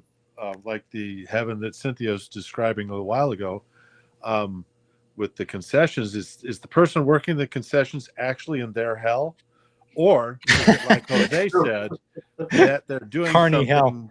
hell. Yeah, that they're doing a task that will make them live in heaven. And I always go, whenever I hear this question, the first thing that always pops in my mind is Jim Jeffries' stand-up comedian take on this, where he said it seems to him that it would not be a very nice place to be, because sure, you might see your grandma and everything, and you head to the light and start greeting the past relatives that you've had, and one of them he goes, "Oh, hello, uncle who touched me." I mean, if he accepts Jesus, he's going to be there. And is that heaven? No, I don't know. Well, it's I think it's kind of a useless exercise. Yeah. Remember heaven. I think heaven is going to be, if there is a heaven that exists just like that, where it's like eternity and you're in like eternal bliss. Remember that's going to be a little bit like Groundhog Day. Every single day is going to look exactly the same. Everything in moderation. Boring. Which if your job is running the concession stand or running the... I would be jealous if it was better sci-fi. Like, I don't know, Star Wars would be real. That would be cool. That would be... No, Jasmine, no. Star Trek. Star Wars? Okay.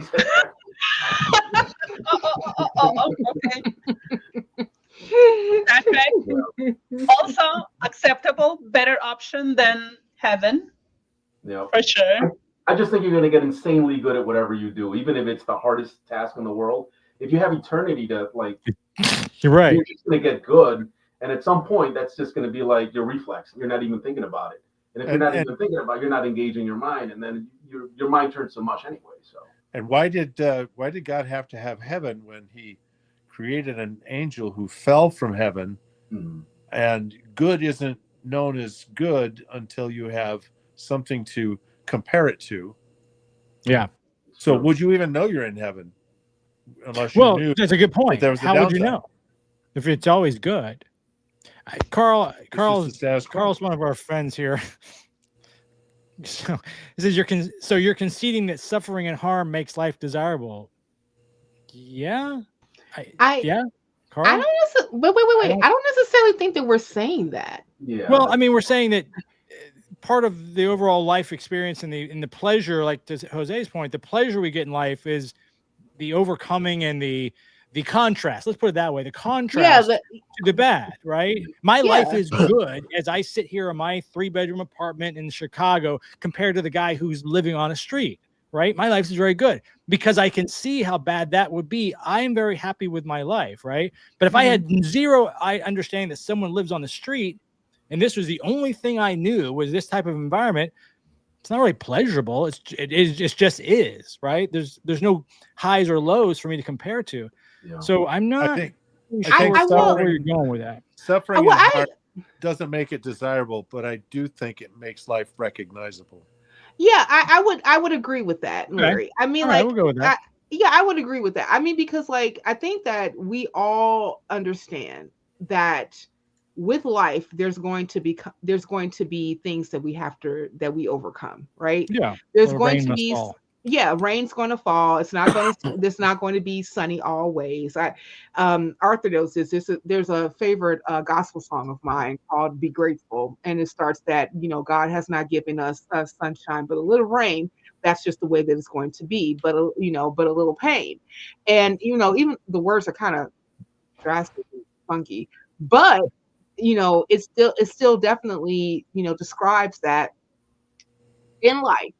We understand that there's going to be some things that's not going to be very desirable. We're going to experience some hardships. We're going to experience some pain. There's going to be some things that's going to happen that are not necessarily something that we desire. But, we also know that that's not all what life is. There are going to be some joys. There's going to be some victories. There's going to be some things that we can say that we completely appreciate. And I can definitely say that I appreciate being in my home with a roof over my head that's intact. I have food in my refrigerator. My lights are on. My bills are paid. And I am employed, right? So since all those things are a thing, I'm grateful for that. But, I understand that there are people who happen to exist that is not the narrative for them. So, in that particular aspect, I am saying that I'm grateful for the things that I have at this particular point in my life. But I don't necessarily need heaven to be the scapegoat for me to say that I'm so tired of life that I can't deal with it right now. Yeah. The place that I really need to go. That fixer sort of thing, like something's going wrong and heaven's going to fix it all. I've also, something else I've noticed, and this is just an aside. I was thinking about this the other day. In America, I don't know how this is in other countries. And John, maybe you'll have a perspective on it because you came from a different country. In America, we tend to think of heaven, or the way it's portrayed is the streets are gold and you'll get a mansion. It's very capitalistic and sort of materialistic in heaven. Do you ever think about that? I mean, everything is exactly what we think of we would want if we were rich. You know what I mean? I don't know if that's how it's perceived in other cultures. I really just don't know. But that streets of gold and you'll have a mansion. That I've heard those things said. No, the best selling point is that you don't age. That's the only thing I really like about heaven. You don't age. I would be jealous of that. Like, what if you die when you're 96? Yeah, what if you die when you're 98? Damn it! I wanted to go back when you will regress back to 20.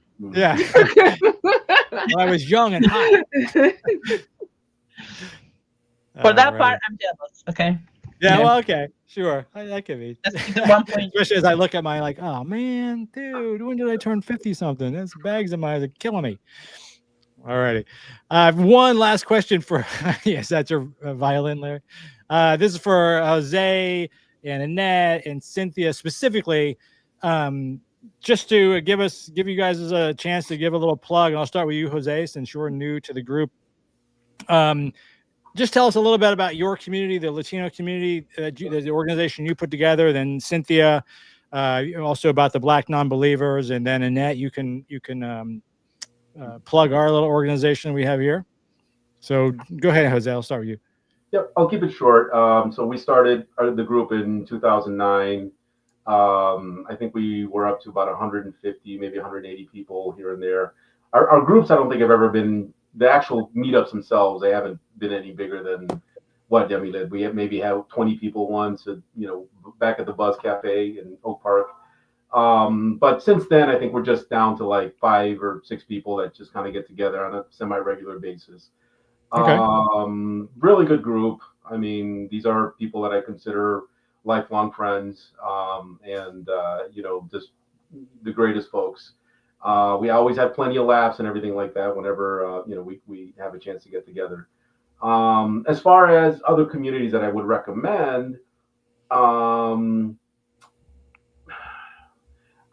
unfortunately I haven't gotten out much in the last several years as far as venturing out to other groups. I mean, you're probably much better at making those recommendations because I've been insanely busy with work and other things. But I mean, I always default to some of the other groups that I belong to. I have done things with the Hoffrey group, David Tamayo's group out in Washington, D.C.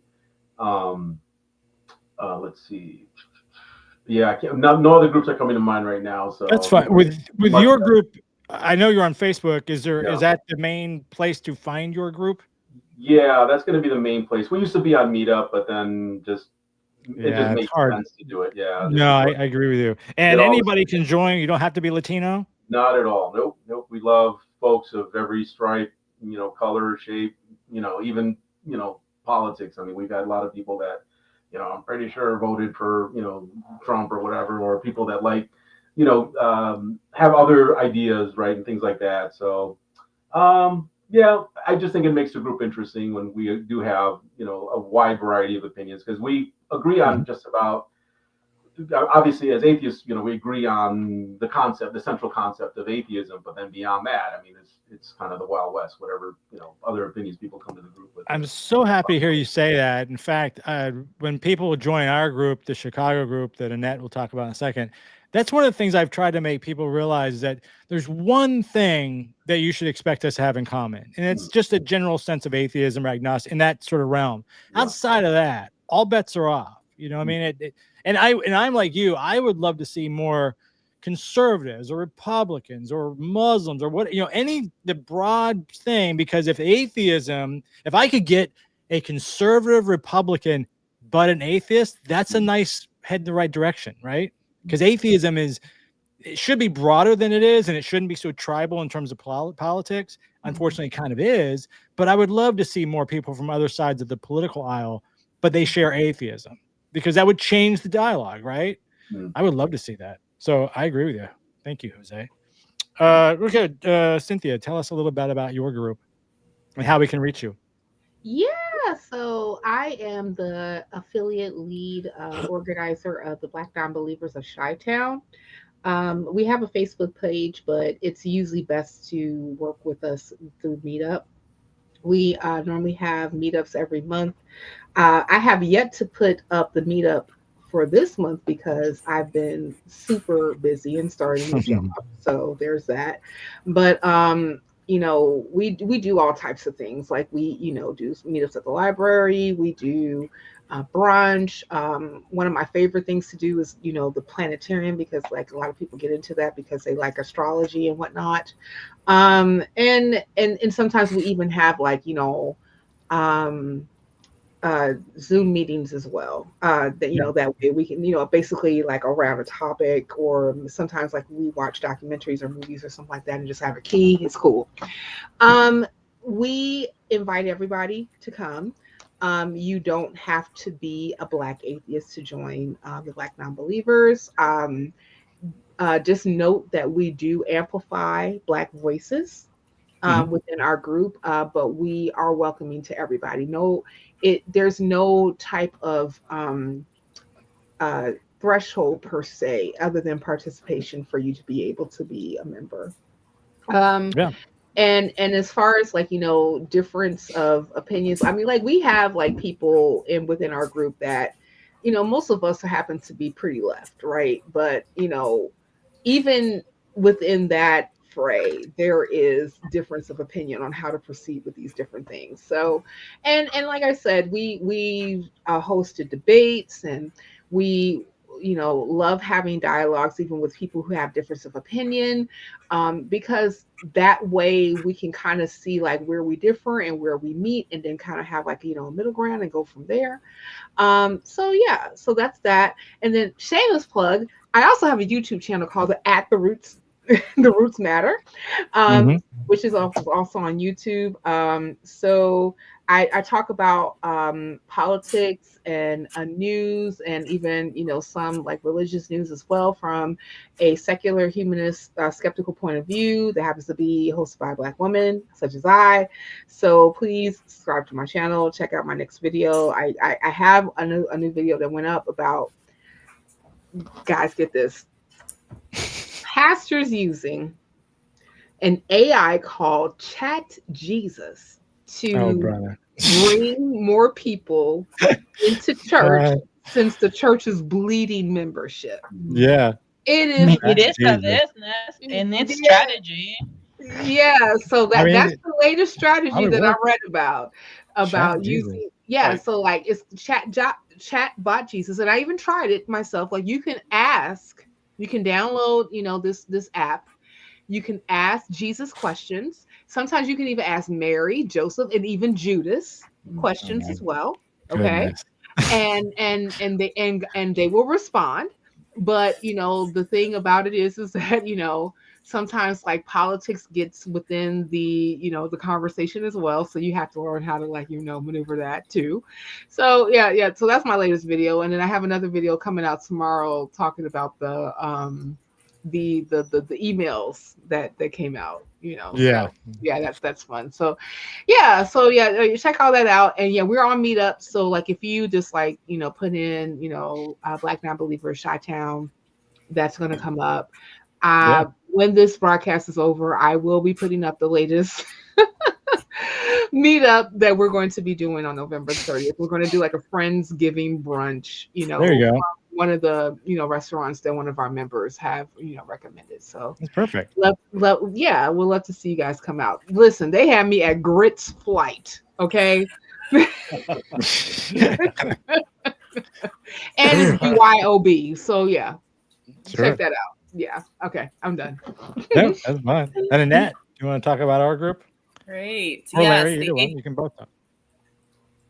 I'll start, and then Larry, if I leave anything out, you can, give me a little. I've got just one little thing later, but I need to hear what Annette has to say. Okay. Yes, we are the Atheist Republic Chicago Consulate. Don't shoot me; I didn't make up the name. I just inherited it. But Michael and I met through this group. It started out as just a Facebook group that people made comments or shared thoughts and videos, etc. And Michael and I got together one time. We're like, why don't we actually like do this in-person thing? Like, let's, create a community of people. Like my son who is 17 now was, very young child at the time. And it was like, we have no community to bring him to, nothing. I wanted him to know other atheist children, too. And so we just started having meetups, some adult only meetups, some with like, hey, we'd go to the beach and like bring your family, bring all the kids, It grew and grew to the point where if you've ever called a restaurant or a bar and tried to make a reservation for 57 people, it's hard. It is very difficult after a while to find places for us to go. So that's why we ended up, we'll do the beach more, like host parties at our own houses or whatever. An occasional place in an establishment. COVID, things slowed down for a little while. We did a few Zoom, meetups at that time. Right, I forgot. To keep going. And then when I went to grad school, that tried to, and then Michael moved away. How dare you not live in Chicago anymore? But now he's back, and the energy has come back with it. And it's just nice to be able to, have, I don't think we do meetups every single month, but maybe somewhere between 4 and 5 a year. We'll get together, some again without kids, some with kids, just kind of have a variety and a come as you are kind of gathering, no agenda. We don't do debates, although Cynthia, I want to see one of these debates. I want to come to one of these debates that y'all are talking about. I'll be there. Tell me when it is. But also it is nice to just have an environment where we can all just be ourselves and hang out and not have to worry about somebody saying like, oh, you don't believe, and the clutching of the pearls, as Cynthia said. Yeah, it's really nice. Although it took Michael and I a little while to realize that, with each, meetup that we would have, and we would almost always get at least a new person or two. Yeah. It took us a while from those of us who had met at the very beginning and like have developed this friendship now years down the road. We don't really talk about our atheism as much anymore. We just talk about ourselves and our lives and our kids and our families and our whatever. But we realize that when we get new people that come for the first time, we're like, oh, they want to talk about it. They want many people don't have a place where they can go and feel safe and say, I am an atheist. Yeah. Like that sentence right there can be so controversial and so alienating in some spaces. So, we welcome new members. Cynthia, I found your group right away on Facebook and YouTube. Jose, I need a little more information because I searched Clash and I didn't find immediately what I was looking for. So maybe we can found that punk band. Chicago Latino Atheist. Yeah, I can send you. I got you, Annette. It's all good. Yeah, I haven't done the punk band just yet, but I have that in the works. But that's going to be something that I'm going to be doing with a fellow person that I used to do podcasting with. That's out of Houston. So I'm looking forward to that punk metal, atheist stuff. It's going to be cool. Yeah. Jose, do you mind if I just throw your link to your Facebook group in the thing? Yeah, if you don't mind, that would be great. Yeah, I'm going to put that. So this is the link to Jose's group. I'm going to put this in the comments. So those of you that are watching can find that. Hold on a second. So that's the name of it specifically. And here is the link. There you go. And I'm not active on Facebook, but I will approve your membership.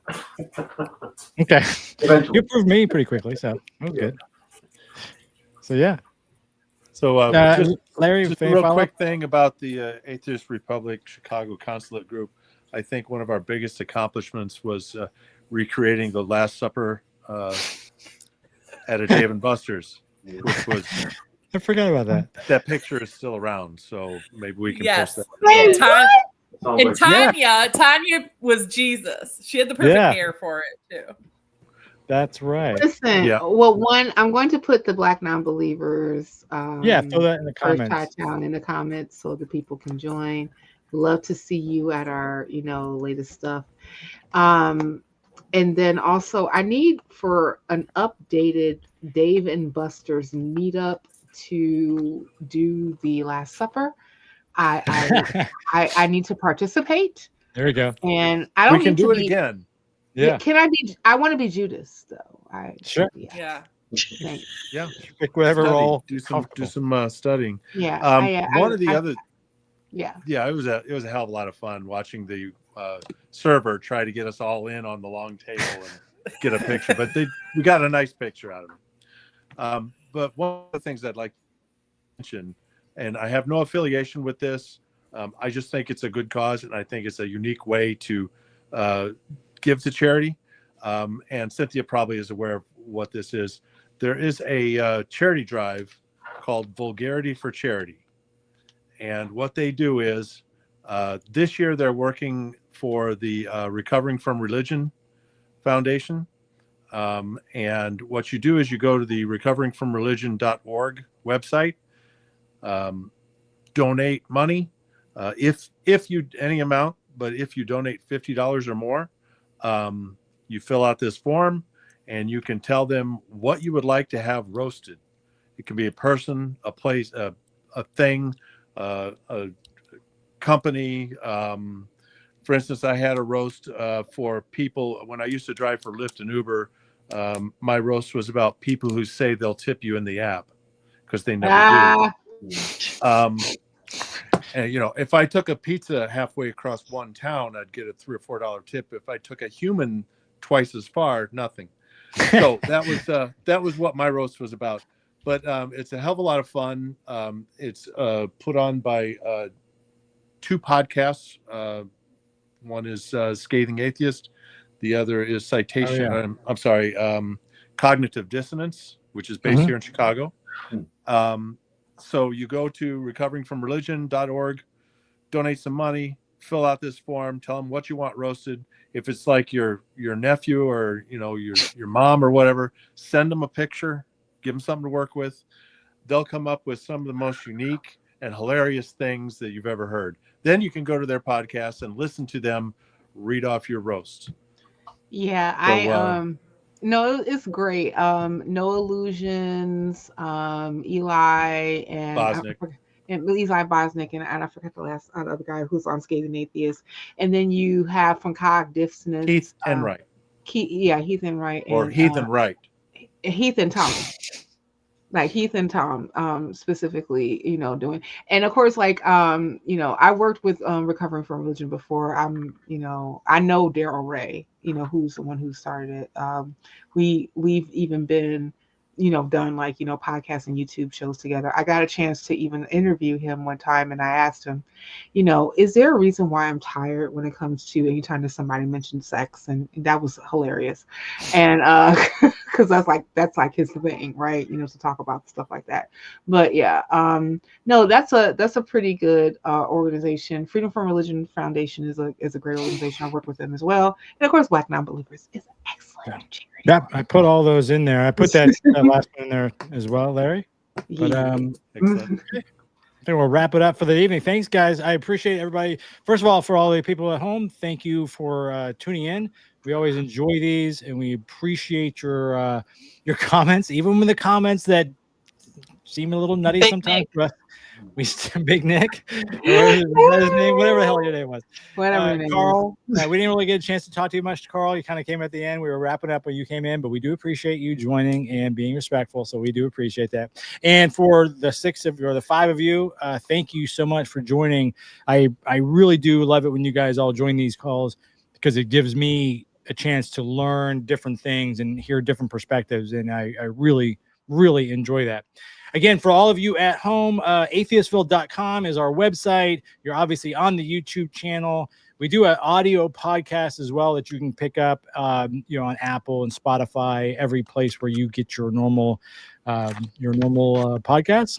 And I think that's about it. I got like 4 or 5 other places, but I can't keep up with all of them. So just if you go to atheistville.com, that will get you links to all that kind of stuff. So if you 5 of you could stay on the line. In the meantime, thanks everybody for joining, and we will talk to you on the next one. Take care.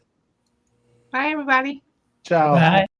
Thanks for tuning in. I really hope you enjoyed that. If you have a question for me or any of our guests, make sure you drop a comment. We'd love to hear from you. Hey, and do me a favor, like and subscribe. That really helps us out and helps us bring you more conversations from beyond belief. And in the meantime, take care, and remember, reason and compassion go a very long way.